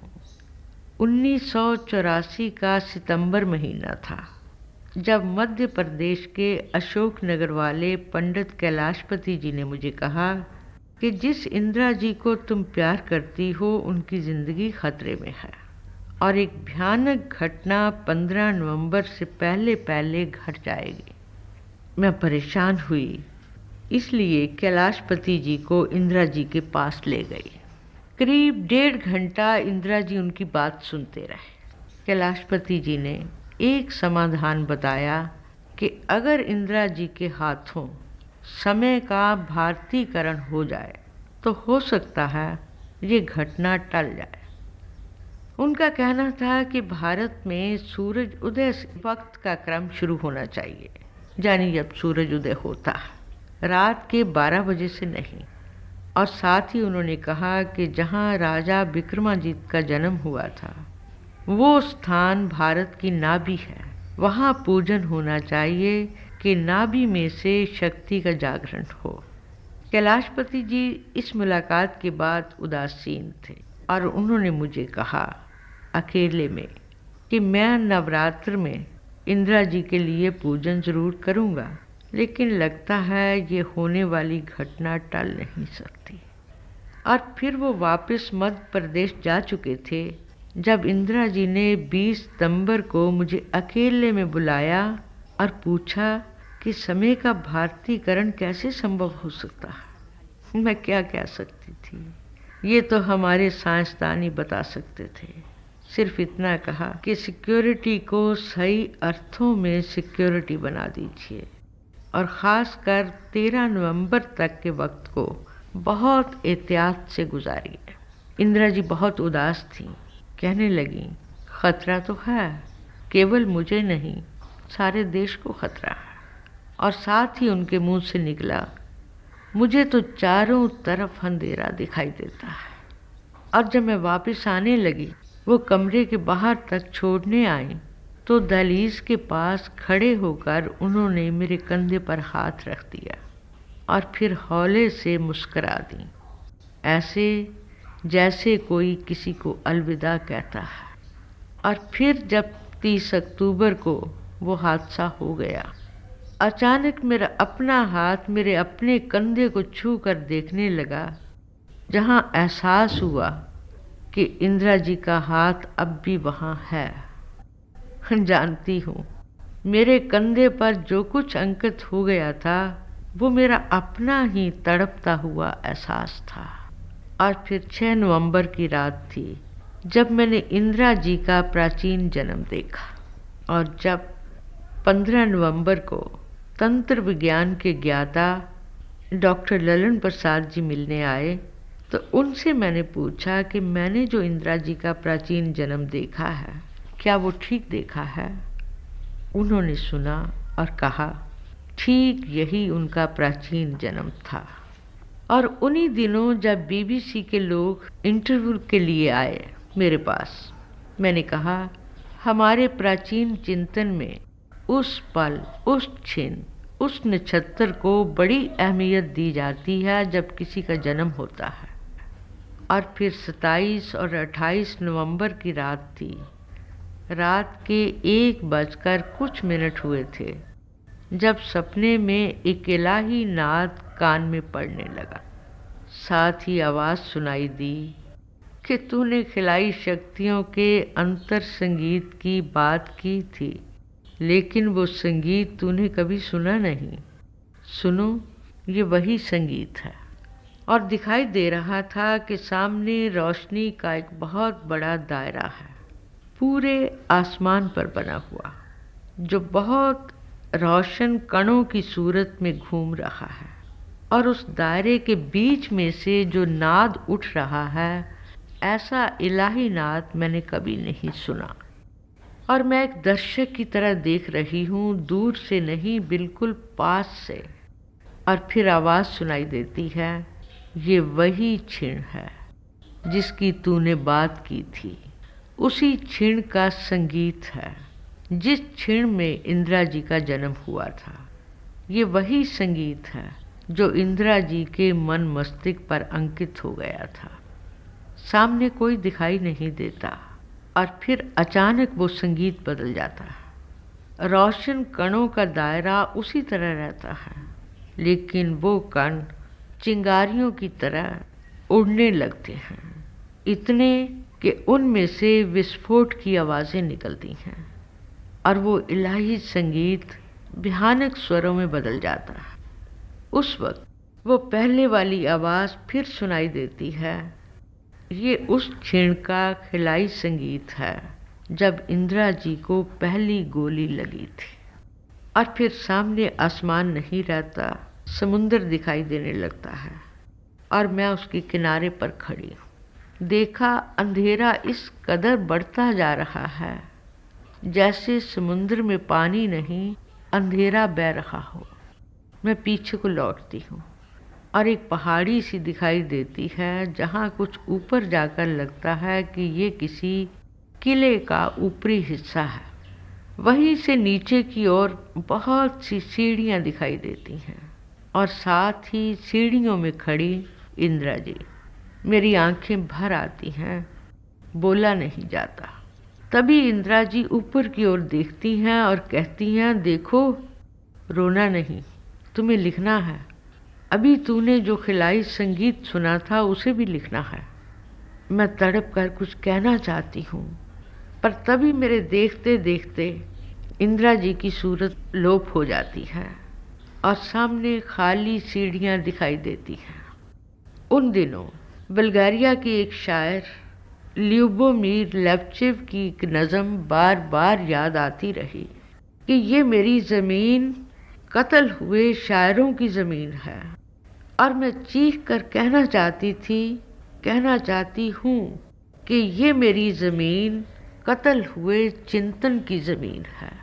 मैं समझ नहीं पा रही थी कि किससे कहूँ कि इंसान जब हाथ में पत्थर उठाता है तो पहला जख्म किसी इंसान को नहीं, इंसानियत को लगता है। और जब धरती पर पहला खून बहता है तो वो खून किसी इंसान का नहीं होता, इंसानियत का होता है। और जो धरती पर पहली लाश गिरती है वो लाश किसी इंसान की नहीं होती, इंसानियत की होती है। अलौकिक शक्तियों को जानने का मुझे कोई दावा नहीं, लेकिन कण मात्र जो देखा है उसी ने कुछ शक्ति दी है कि अपनी ज़िंदगी के नागवार हादसे मैं एक सहजता से झेल सकूं। अब 2 साल से जिस मानसिक परेशानी से गुजर रही हूँ, कोशिश करती हूँ कि उसे एक दर्शक की तरह देख पाऊँ। पिछले 2 सालों से मैं एक अजीब परेशानी के दौर से गुजर रही हूँ। इन 2 सालों में दिल पर क्या बीती वो कभी कभी अपनी डायरी में लिखती रही। वो डायरी आज तक इमरोज़ के अलावा किसी ने नहीं देखी, लेकिन आज जब आर्काइव्स में तारीख को संभाल कर रखा जा रहा है तो मुनासिब लगता है कि इस डायरी को तारीख के हवाले कर दूं। 1984 था। 18 फरवरी का दिन, दोपहर का वक्त, जब बल्गारिया से आई हुई टेलीविज़न की टीम के लोगों ने मेरा इंटरव्यू लेना चाहा था। दोपहर के 3 बजे इंटरव्यू रिकॉर्ड हो चुका था और वो लोग मेरे कमरे की, मेरी लाइब्रेरी की और मेरी लिखी किताबों की तस्वीरें ले रहे थे जब मुझे अदालत का नोटिस मिला। और मैंने देखा कि हिंदी की लेखिका बीबी कृष्णा सोबती ने मुझ पर मुकदमा दायर कर दिया है कि उनकी किताब का नाम ज़िंदगी नामा था और मैंने अपनी किताब का नाम हर दत्त का ज़िंदगी नामा क्यों रखा। और ये हर्जाने का दावा था बमै खर्चा 1.5 लाख का। नामा लफ्ज़ के साथ एक और लफ्ज़ को मिलाकर 1000 लफ्ज़ों को तरतीब दी जाती है। नज़ीर अकबराबादी ने तो कितनी ही तवील नज़में लिखी थीं। इलाही नामा, बंजारा नामा, हंस नामा, आदमी नामा, तंदुरुस्ती नामा, फना नामा, तिफली नामा, जोगी नामा, रोटी नामा और कितनी ही नज़में। और मेरी अपनी ही कितनी किताबों के नाम हैं। मोहब्बत नामा, चेतर नामा, सफ़र नामा और ये ज़िंदगी नामा मैंने एक नहीं 3 किताबें लिखी हैं। हर दत्त का ज़िंदगी नामा, सारा शगुफ्ता का ज़िंदगी नामा और चित्रकार हरि कृष्ण का जिंदगी नामा। और दुनिया में जितने इंसान हैं सबका जिंदगी नामा हो सकता है, फिर इसमें इतराज़ कहाँ है। और मुझे वो अपनी नज़म याद हो आई, अहदनामा, जो उज़्बेकिस्तान में जब हिंद पाक सुलह की बात चली थी 1965 में, तो रेडियो पर संगीत रूपक के तौर पर वो नज़म पेश की गई थी, ये अहदनामा अमन का, आओ दुनिया वालों दस्तखत करो। और अब समझ में नहीं आ रहा था कि हम शायरों और अदीबों ने तो दस्तखत करने थे अमन के अहदनामे पर, लेकिन दस्तखत करने पड़े कचहरियों के कागज़ों पर। और मेरी 1984 की उस डायरी में 23 फरवरी की तारीख में लिखा हुआ है, इमरोज़ मुझे बार बार कह रहे हैं कि तुम्हें उदास नहीं होना चाहिए। जैक लंदन को याद करो, जिसने सारी ज़िंदगी की जद्दोजहद के बाद उम्र के आखिरी दिनों में एक मकान बनवाया था, मज़दूरों के साथ मिलकर गाता रहा था, लेकिन जब वो मकान तैयार हुआ, दूसरे रोज़ उसने गृह प्रवेश करना था, तो उस रात किसी ने वो मकान जला दिया था। और आग की लपटों को देखते हुए जैक लंदन ने एक फ़िक्रा कहा था, मैं वो इंसान ही होना चाहता हूँ जिसका घर जलाया गया है, वो नहीं जिसने जलाया है। और मैं सोचती हूँ इमरोज़ ठीक कह रहे हैं, मैं वही होना चाहूँगी जिस पर मुकदमा किया गया है, वो नहीं जिसने किया है।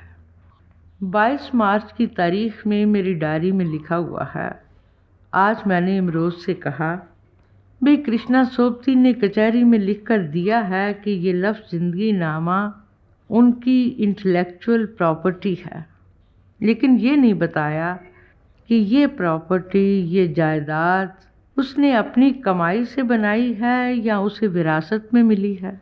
ये लफ्ज़ तो करीब 300 साल हुए गुरु गोबिंद सिंह ने दिया था नंदलाल गोया की किताब को, इसलिए ये कृष्णा सोबती की अपनी कमाई से बनाई हुई जायदाद तो नहीं है। लेकिन अगर जद्दी जायदाद है तो उसने नंदलाल गोया का वसीयतनामा अदालत में नहीं पेश किया कि उन्होंने इस लफ्ज़ की वसीयत कृष्णा सोबती के नाम की थी। और 26 मार्च की तारीख में लिखा है, मुकदमे के कागजात मैं जिस काले और ख़ूबसूरत ब्रीफ केस में डालती हूँ, आज सिंघवी साहब के यहाँ जाते हुए जब इमरोज़ ने वो ब्रीफ केस उठाया हुआ था, तो अचानक मुझे ख्याल आया कि ये ब्रीफ केस मुझे बल्गारिया की उस कॉन्फ्रेंस में मिला था जो दुनिया में अमन लाने के लिए दुनिया के अदीबों की कॉन्फ्रेंस थी। वो खुदाया, अमन कॉन्फ्रेंस के डेलीगेट होने की हैसियत से जो ब्रीफ केस मैंने हाथ में लिया था, आज उसी में एक मुकदमे के कागजात डालकर चल रही हूँ। शायद यही फासला है जो मैंने तय करना है कि दुनिया क्या है और क्या होनी चाहिए थी। और उसी तारीख में लिखा हुआ है, आज जवाब दावा दाखिल दफ्तर करना था, इसलिए कल गई रात तक मैं और इमरोज़ गुप्ता साहब के दफ्तर में उनके मुंशी के पास बैठकर फाइल के कागजात तैयार करते रहे। टीन के बक्से पर पक्की स्याही से केस नंबर और नाम की तफसील लिखनी थी, जो इमरोज़ अपने स्टूडियो से रंग और ब्रश लाकर लिखते रहे। आज सुबह कचहरी जाते समय जब वो बक्सा उठाया तो मेरी आंखें भर आईं। खुदाया, इमरोज़ जैसे कलाकार को अपने रंग और ब्रश किस काम के लिए इस्तेमाल करने पड़े। 28 मार्च की तारीख में डायरी में लिखा हुआ है, अगर मन की गहराई में उतर गए शुक्रिया की कोई कीमत होती है तो मेरे पास सिर्फ वही है जो मैं डॉक्टर सिंघवी को अर्पित कर सकती हूँ। नहीं तो कानून की दुनिया में जो उनकी हैसियत है, उनके वक्त का मोल चुकाने के लिए मेरे पास क्या है। उनकी कानूनी और इखलाकी मदद मेरे लिए गनीमत है।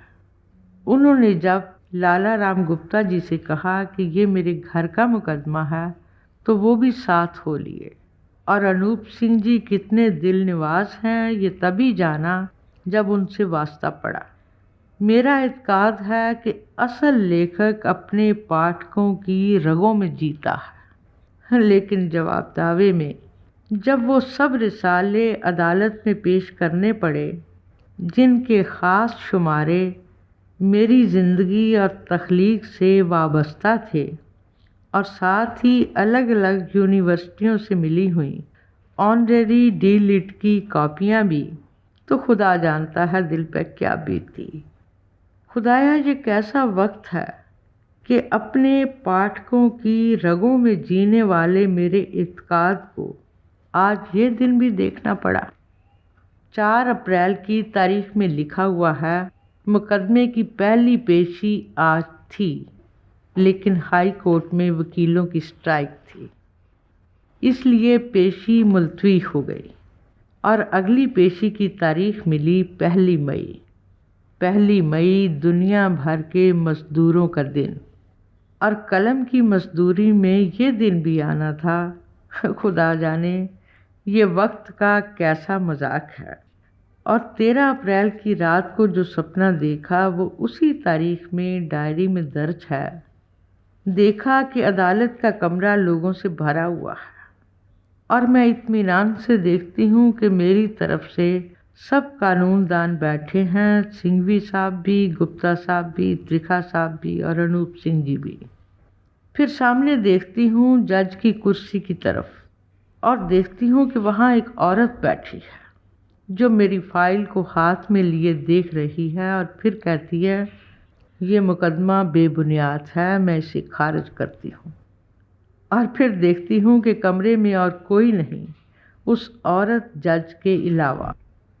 अचानक सपने में ही मुझे ख्याल आता है कि जिस जज के सामने मुकदमा पेश होना था मैंने उसे कभी देखा तो नहीं, पर उसका नाम ज़रूर सुना था।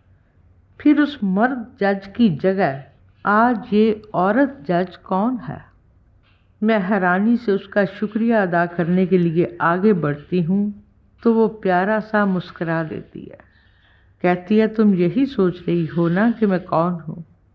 और फिर अंग्रेज़ी में कहती है, I am the soul of justice. और इन्हीं लफ्ज़ों की हैरानी से मेरी नींद टूट जाती है। फिर 24 अप्रैल की तारीख में लिखा हुआ है, 1967 में मैं जर्मनी से वापस आते हुए कुछ दिनों के लिए तेहरान ठहरी थी। मुझे हर देश में लिखी गई बायोग्राफीज़ और ऑटोबायोग्राफीज़ पढ़ने में दिलचस्पी रही है, इसलिए वहाँ उनकी बात चली तो पता चला कि कितने ही ज़िंदगी नामे वहाँ लिखे गए हैं, खासकर पेशवा लोगों के और वक्त के फ़िलासफ़रों के। मुझे फ़ारसी नहीं आती और किसी किताब का अंग्रेज़ी तर्जमा नहीं मिल पाया, इसलिए वो किताबें तो नहीं पढ़ सकी। लेकिन एक ख्याल तभी से मन में पड़ा हुआ था कि मैं सिलसिलेवार कुछ लोगों के ज़िंदगी नामे लिखूंगी, और उसी ख्याल से अपने रिसाले नागमणि का एक शुमारा निकाला था जिसका नाम ज़िंदगी नामा था। अब कोई इस लफ्ज़ को अपनी इंटेलेक्चुअल प्रॉपर्टी कहता है तो मैं क्या कर सकती हूँ। यूनान की एक कहावत है कि हर लकड़ी से क्रॉस बनाया जा सकता है, लेकिन देख रही हूँ कि इल्ज़ाम तराशी के क्रॉस के लिए लकड़ी भी नहीं चाहिए। ये क्रॉस तो बिना लकड़ी के भी बनाया जा सकता है। 8 मई की तारीख में लिखा हुआ है, कल 7 मई को जब मुकदमे की सुनवाई हुई तो इल्ज़ामनामे में कहा गया कि मैंने अपनी किताब के टाइटल के लिए कृष्णा सोपती की किताब का टाइटल चुराया है। मैं चुपचाप सुनती रही और मेरी तरह इतिहास भी चुपचाप सुनता रहा। लेकिन वक्त आएगा जब मैं और इतिहास मिलकर कहेंगे, सरकार, कृष्णा सोपती की किताब के नाम की चोरी आज की बात नहीं, ये चोरी तो सदियों से हो रही है। कृष्णा सोबती ने अपनी किताब 1979 में लिखी, लेकिन नंदलाल गोया ने उसकी किताब का नाम 1697 में चुरा लिया था। और फिर फारसी ज़बान वालों ने तो हद कर ली। ये नाम चुराकर उन्होंने कितनी ही किताबें लिख डाली। और फिर जब 1974 में फ़ारसी वालों ने डिक्शनरी बनाई तो ये लफ्ज़ चुराकर डिक्शनरी में भी डाल दिया। और देखिए, अब इदारा तहकीकात पाकिस्तान दानिशगाह लाहौर वालों ने भी ये नाम चुराकर एक किताब शाया कर दी है, ज़िंदगी नामा। और 10 मई 1984 की तारीख में मेरी डायरी में लिखा हुआ है, कहते हैं एक आदमी जेल में डाल दिया गया तो दूसरे कैदी उसे पूछने लगे, भाई साहब आप किस जुर्म में यहाँ आए हैं? तो उसने जवाब दिया, कत्ल के जुर्म में। वो लोग फिर पूछने लगे, किसका कत्ल किया था? तो उसने जवाब दिया, किसी का नहीं, मुझे तो किया कराया मिल गया था। एक सुबह जब अपने खेत में गया तो किसी ने किसी को मारकर उसकी लाश मेरे खेत में फेंकी हुई थी। और मुझे लगता है ठीक यही हादसा मेरे साथ हुआ है। अब आए दिन जब अदालत के कमरे में बैठती हूँ तो अगर कोई पूछे कि तुम यहाँ कैसे, तो कहना होगा कि चोरी के इल्ज़ाम में। वो फिर पूछेगा क्या चुराया था, तो कहना होगा कुछ नहीं, चोरी तो मुझे की कराई मिल गई। कृष्णा सोबती की किताब का नाम तो 300 साल हुए हमारे एक अदीब नंदलाल गोया ने चुराया था और वो मेरे सायद के आंगन में पड़ा हुआ था। और 17 मई की तारीख में लिखा हुआ है, हीर बीबी ने एक गुनाह किया था मोहब्बत का और उसे कैदो चाचा के हाथ से जहर का प्याला पीना पड़ा। सुकरात ने एक गुनाह किया था चिंतन का और उसे राज आज्ञा के हाथों जहर का प्याला पीना पड़ा। मैंने तो दोनों गुनाह किए हैं, मोहब्बत का भी और चिंतन का भी। फिर क्यों सोचती हूँ कि मुझे इस झूठ का जहर क्यों पीना पड़ रहा है। 3 दिन से लगातार अदालत की तारीखें भुगतते हुए देखा कि यूनिवर्सिटी के कुछ आलमों ने लिख कर दिया हुआ है कि ज़िंदगी नामा लफ्ज़ बायोग्राफी के तौर पर फ़ारसी ज़बान में भी इस्तेमाल नहीं होता। तो ये देखकर लगा मैंने आज के इन विद्वानों की झूठ बयानी का जहर भी तो पीना है। 27 जुलाई की तारीख में लिखा हुआ है, आज सुबह त्रिवेंद्रम से कमला दास का फ़ोन आया। कहने लगी, अमृता इस मुकदमे से उदास नहीं होना, मैं यहाँ रोज़ मंदिर में जाकर पूजा करूँगी। और 20 जुलाई की तारीख में लिखा हुआ है, जिन्हें ज्योतिष शास्त्र का ज्ञान है आज कहने लगे कि 4 अगस्त तक शनि और मंगल इकट्ठे हैं, उनके बाद मंगल दूसरी राशि में चला जाएगा तो परेशानी कम हो जाएगी। और 20 दिसंबर के बाद जब शनि तुला राशि से वृश्चिक में चला जाएगा तो परेशानी दूर हो जाएगी। मन में आया, शनि मंगल दोनों को गले से लगाकर पूछूं, दोस्तों इस तरह परेशान क्यों करते हो? कभी कभी अपना आप धरती आसमान जितना लगता है और लगता है कि सब ग्रहों को गले से लगाकर उनसे बातें कर सकती हूँ। 6 अगस्त की तारीख में लिखा हुआ है, अनूप सिंह जी उर्दू शायरी के आशिक हैं, ख़ासकर गालिब की शायरी के। आज दोपहर 2 बजे उन्होंने मुकदमे की पैरवी करनी है, इसलिए जब मैंने फ़ोन किया तो कहने लगे, देखो तुम 1:45 बजे तक कचहरी ज़रूर पहुंच जाना। और साथ ही फैज़ का शेर पढ़ने लगे और उसमें वक्त की ज़रूरत के मुताबिक उन्होंने तरमीम कर दी। कहने लगे, गुलों में रंग भरे बादे नौबहार चले, चले भी आओ कि अदालत का कारोबार चले। उन्होंने जब गुलशन के कारोबार को अदालत का कारोबार बना दिया तो मैंने जवाब में वही शेर पढ़ा और उसमें और तरमीम कर दी, सच्चाई में रंग भरे और बादे इंसाफ चले, चले भी आओ कि अदालत का कारोबार चले। और यही शेर पढ़ते हुए मैंने सिंघवी साहब को फ़ोन किया कि चाहे वो 5-10 मिनट के लिए आएँ, लेकिन ज़रूर आएँ। 18 अगस्त की रात थी जब एक सपना देखा कि एक अलमारी है जिसका एक खाना इतना मैला नज़र आता है कि मैं कपड़ा लेकर उसे पोंछने लगती हूँ और उसे पोंछते पोंछते देखती हूँ कि वहाँ सफ़ेद संगमरमर लगा हुआ है जो चमकने लगा है। और 19 अगस्त की रात थी जब एक सपना देखा कि कोई बहुत बड़ी इमारत है और मैं उसकी छत पर खड़ी हूँ। वहाँ कागज़ों के इतने टुकड़े बिखरे हुए हैं कि हाथ में झाड़ू लेकर सारी छत को बुहारने लगती हूँ। और फिर देखती हूँ कि वो तो अदालत की इमारत है और 29 अगस्त की तारीख में मेरी डायरी में लिखा हुआ है, आज जब अदालत के कमरे में एक कुर्सी पर बैठने लगी तो सामने की दीवार पर नज़र पड़ी जहाँ सत्यमेव जयते लिखा होता है। और फिर दाईं तरफ एक कुर्सी पर कृष्णा सोबती को भी देखा और सहज मन मेरे होंठों पर आस्था से ये अल्फाज आ गए, सबके भीतर जो परम आत्मा है मैं उसे नमस्कार करती हूँ। आज गुप्ता साहब मेरे मुकदमे की पैरवी करते रहे और जिस तरह एक दिन सिंघवी साहब बोल रहे थे और लग रहा था कि उन्होंने अदालत के माहौल को एक अदबी महफिल में बदल दिया है, उसी तरह गुप्ता साहब इतने बादलील थे कि लगा जिसके अंदर भी परमात्मा जागृत है उसे ज़रूर कोई आवाज़ छू गई होगी। ये 1984 के नवंबर की 13 तारीख थी जब मुकदमे का फैसला सुनकर सबसे पहले अल्फाज अनूप सिंह जी के मुंह से निकले, कुफर टूटा खुदा खुदा करके। मुझे ये एहसास ज़रूर हुआ कि 13 अप्रैल की रात मैंने जिस सोल ऑफ जस्टिस को देखा था आज उसकी कुछ झलक ज़रूर पाई है, लेकिन अभी एक इंतज़ार बाकी था जो हवा में खड़ा था।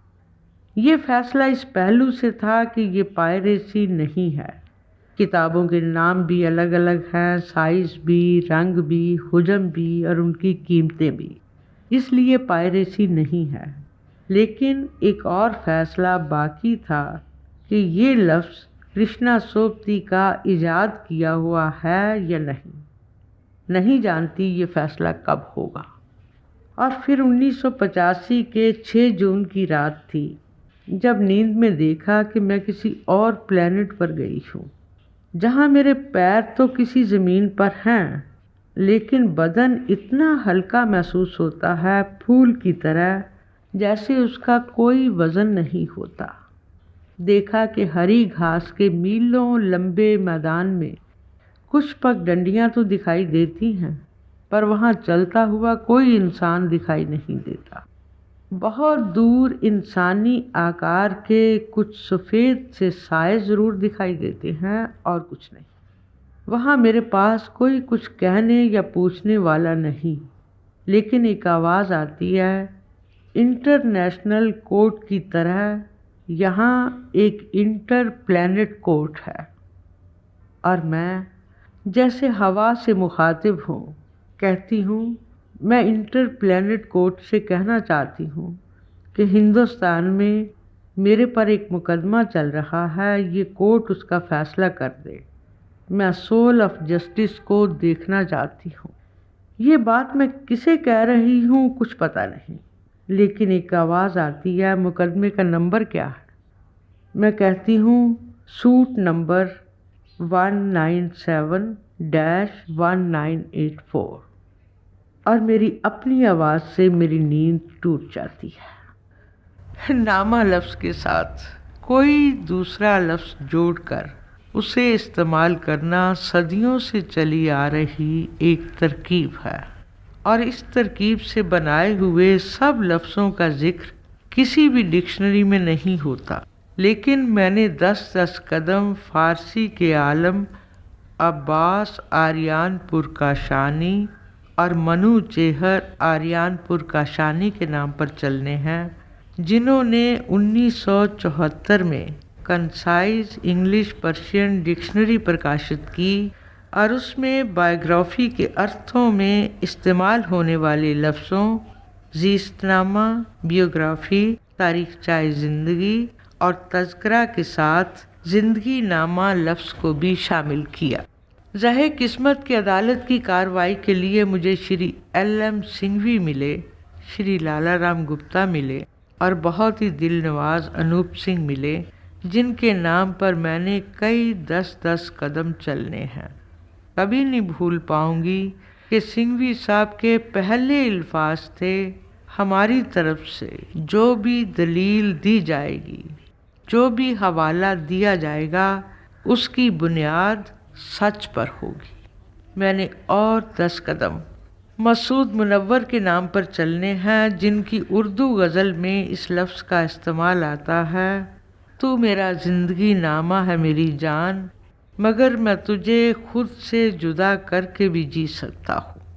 और 10 कदम मैंने अज़हर गौरी के नाम पर चलने हैं, जिनकी उर्दू गज़ल का शेर है, ये मेरा ज़िंदगी नामा है सरे शहरे फिराक, अब कोई वसल का मज़मून न बांधा जाए।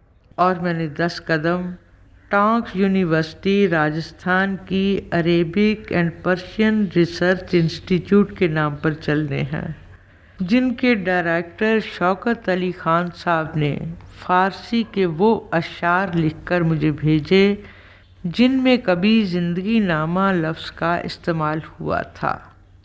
एक शेर था, हुस्ने बेपर्दा ए जाना ना चोगम दमे दीद, ज़िंदगी नामा बदस्ते मलकुल मौत रसीद। और दूसरा शेर था, मर्गे गैरत जा अमल रोज़ बुजद किस्मते मन, ज़िंदगी नामा कुनत पैश बशब खलबते मन। और 10 कदम मैंने अब्दुल शकूर एहसन के नाम पर चलने हैं, जिनकी उर्दू किताब ज़िंदगी नामा इदारा तहकीकात पाकिस्तान दानिशगाह पंजाब लाहौर से प्रकाशित हुई है। और 10 कदम सारा शगुफ्ता के नाम पर चलूँगी, जिसने 1881 में मुझे कराची पाकिस्तान से ख़त लिखा, मेरा सिर्फ़ एक इंटरव्यू छपा है तो गुनाहों की नब्वत मिल गई, अगर मेरा ज़िंदगी नामा भी छप जाए तो कम से कम हशर वाले रोज़ मेरी अकेली कब्र का अकेला खुदा होना चाहिए। और ये ख़त सारा शगुफ्ता की किताब बल्दे अक्खर में सफ़ा 51 पर छपा हुआ है। और मैंने 10-10 कदम doctor Gopichand Narang, doctor Munir D Ahmad, doctor Mohammad Hasan, doctor Prabhakar Machwe, doctor Satyanand Java और कैफ़ी आज़मी के नाम पर चलने हैं, जिन्होंने लिखा कि ज़िंदगी नामा का अर्थ बायोग्राफी होता है और इसका इस्तेमाल फ़ारसी के कई आलम कर चुके हैं। और 10 कदम खुशवंत सिंह जी के नाम पर चलने हैं, जिन्होंने सिख इतिहासकार होने के नाते अपनी किताब सिख हिस्ट्री में नंदलाल गोया की किताब ज़िंदगी नामा का जिक्र भी किया हुआ है, और बाद में अपने कॉलम में उन्होंने ज़िंदगी नामा इकबाल और ज़िंदगी नामा खुमैनी का जिक्र भी किया, और मेरे साथ उन्हें भी कुछ मुश्किलात पेश आईं। मैं 10 कदम दिल्ली यूनिवर्सिटी के फ़ारसी विभाग के मुखी डॉक्टर नूरुल हसन अंसारी के नाम पर चलने हैं, जिन्होंने अपनी लाइब्रेरी से नसरे दानिश, नगीन, रहनुमाई किताब, फ़ारसी के कितने ही रिसाले मुझे दिए, जिनमें उन किताबों का जिक्र था या इश्तहार थे जो किसी न किसी फ़र्द का ज़िंदगी नामा है। मैंने 10 कदम जवाहरलाल यूनिवर्सिटी के फ़ारसी विभाग के मुखी डॉक्टर अब्दुल वैदड अज़हर के नाम पर चलने हैं, जिन्होंने डिक्शनरी के अलावा फ़ारसी के कितने ही रिसाले मुझे दिए जिनमें किसी न किसी के ज़िंदगी नामे का जिक्र था। और 10 कदम उस्मानिया यूनिवर्सिटी के फ़ारसी विभाग की मुखिया डॉक्टर श्री फुनीसा अनुसारी के नाम पर चलने हैं, जिन्होंने लिखा, ज़िंदगी नामा अकेला लफ्ज़ अपने आप में अधूरा है, क्योंकि इसका अर्थ बायोग्राफी है।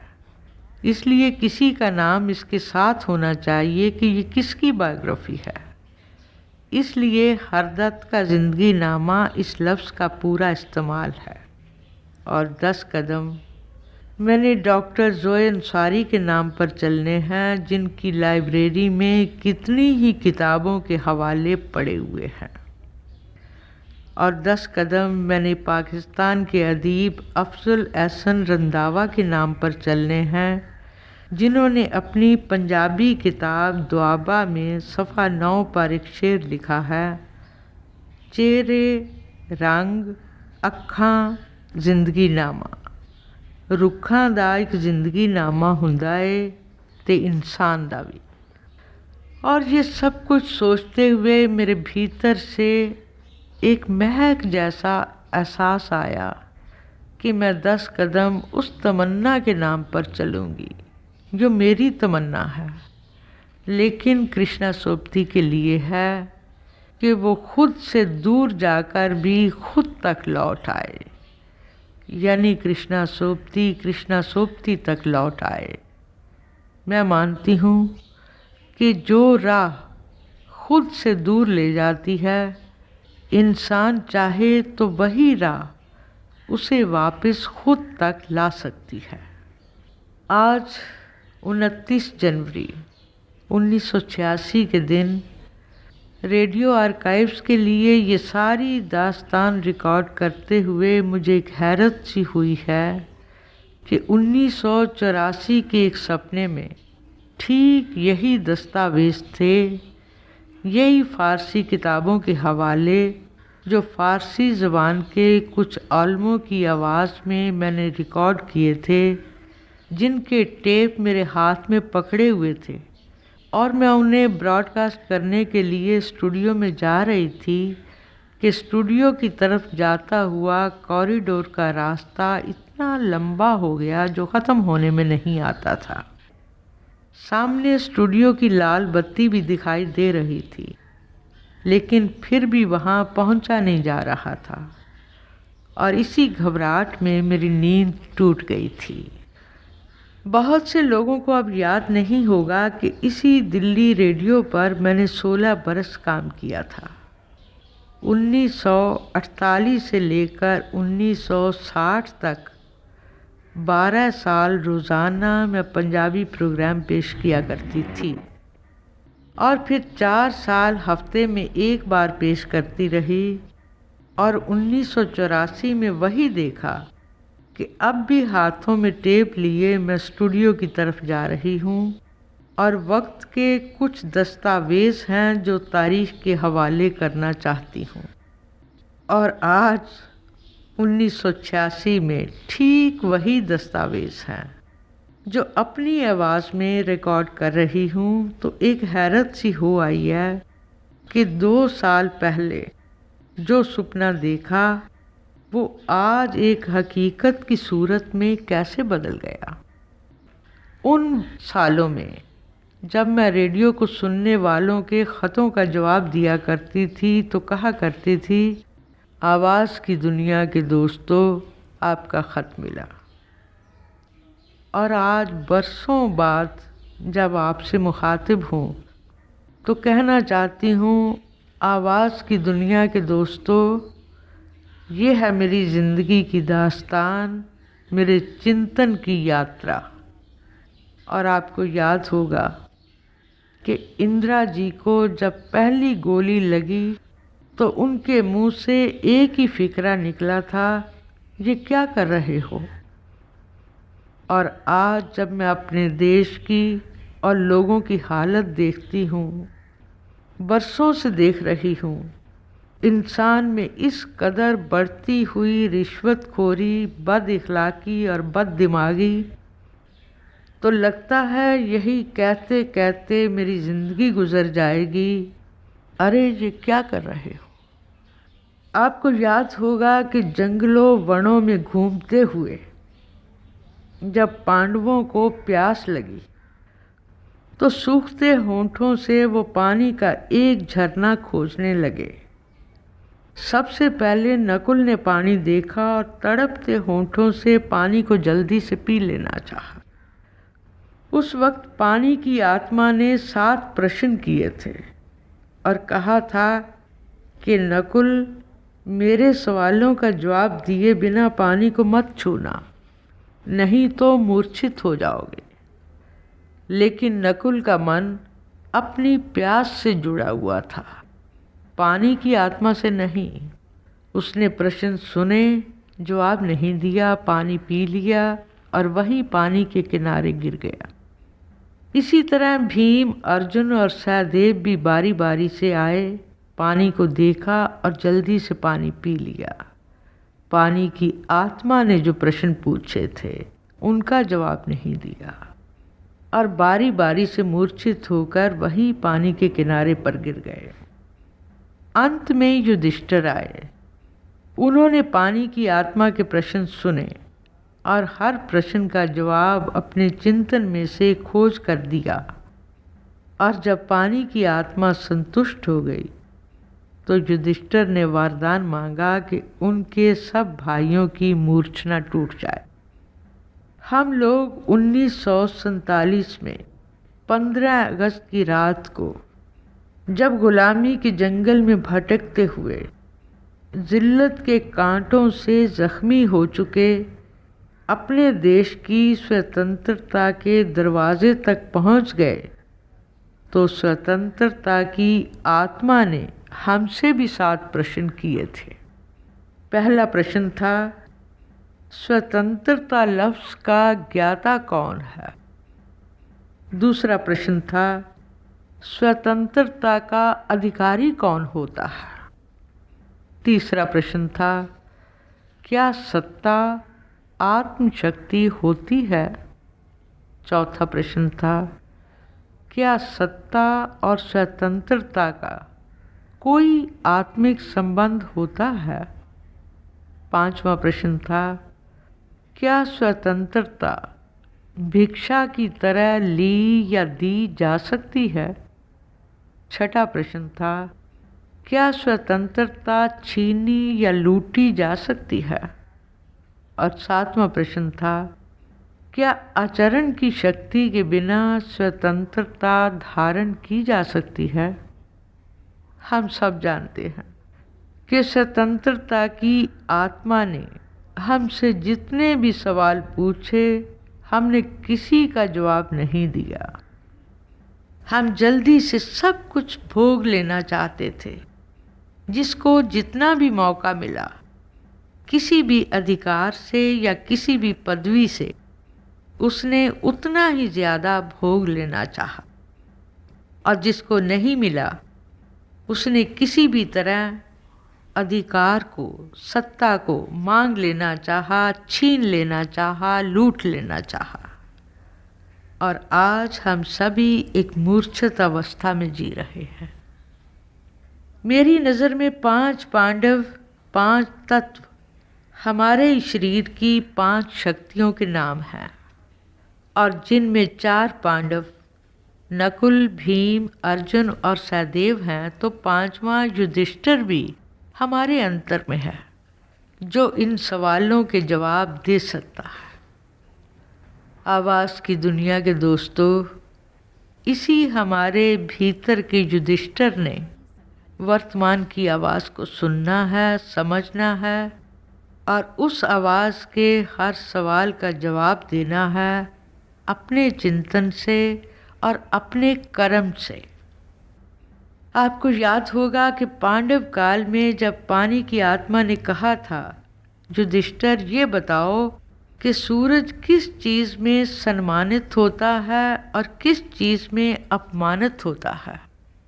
तो युधिष्ठिर ने जवाब दिया था, सूरज इंसान के इखलाक में सम्मानित होता है और इंसान की बदइखलाकी में अपमानित होता है।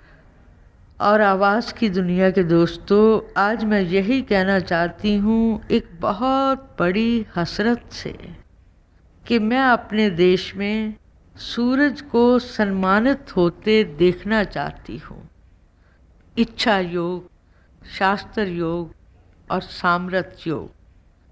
जैन शास्त्र की रोशनी में अगर हम तीनों को इनके सही अर्थों में पहचान लें तो कहना होगा, इच्छा योग चेतन मन के संकल्प का नाम है, लेकिन इस संकल्प में किसी तरह का यत्न शामिल नहीं होता।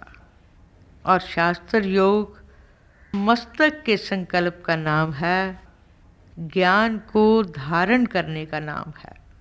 और सामर्थ्य योग आत्मा के संकल्प का नाम है, जिसमें ज्ञान की रोशनी में आत्मा की रोशनी को मिलाना होता है। और इसी सामर्थ्य योग की पहचान के क्षणों में आज मैं आपसे कहना चाहती हूँ कि भारत में एक नई रस्म चला दो, एक त्यौहार जब इंसान को हम इंसानियत मुबारक कहें। रंग, नस्ल, जाति, कौम, मज़हब जिनके नाम पर इतना कत्लो खून हुआ और हो रहा है कि उससे हमारे इतिहास के सफ़े भीगे हुए हैं और भीग रहे हैं। और ये सब कुछ जो इंसान की साइकी में उतर गया है, उस साइकी को बदलना होगा। उसी यत्न की रोशनी में कहना चाहती हूँ कि भारत में एक रस्म चला दो, एक त्यौहार जब रंग, नस्ल, जाति, कौम, मज़हब इन सब से ऊपर उठकर हम इंसान को इंसानियत मुबारक कहें। साल में इस त्यौहार का कौन सा दिन हो, इसके लिए वैज्ञानिक खोज के आधार पर मैं चैत के यानी मधुमास के चांद वाले पक्ष की पहली तिथि को आपके सामने रखती हूँ। यही दिन था जिसके आधार पर हमारे प्राचीन इतिहास ने सृष्टि रचना का समय निश्चित किया। देवताओं का एक वर्ष लोगों के 360 वर्षों के बराबर गिनकर कृति युग को 4800 वर्षों का माना गया, त्रेता युग को 3600 वर्षों का, द्वापर को 2400 वर्षों का और कलि युग को 1200 वर्षों का। ये 4 युग जब 4 बार गुजर जाएं तो उससे एक महायुग बनता है और 2000 महायुग मिलकर एक कल्प बनता है।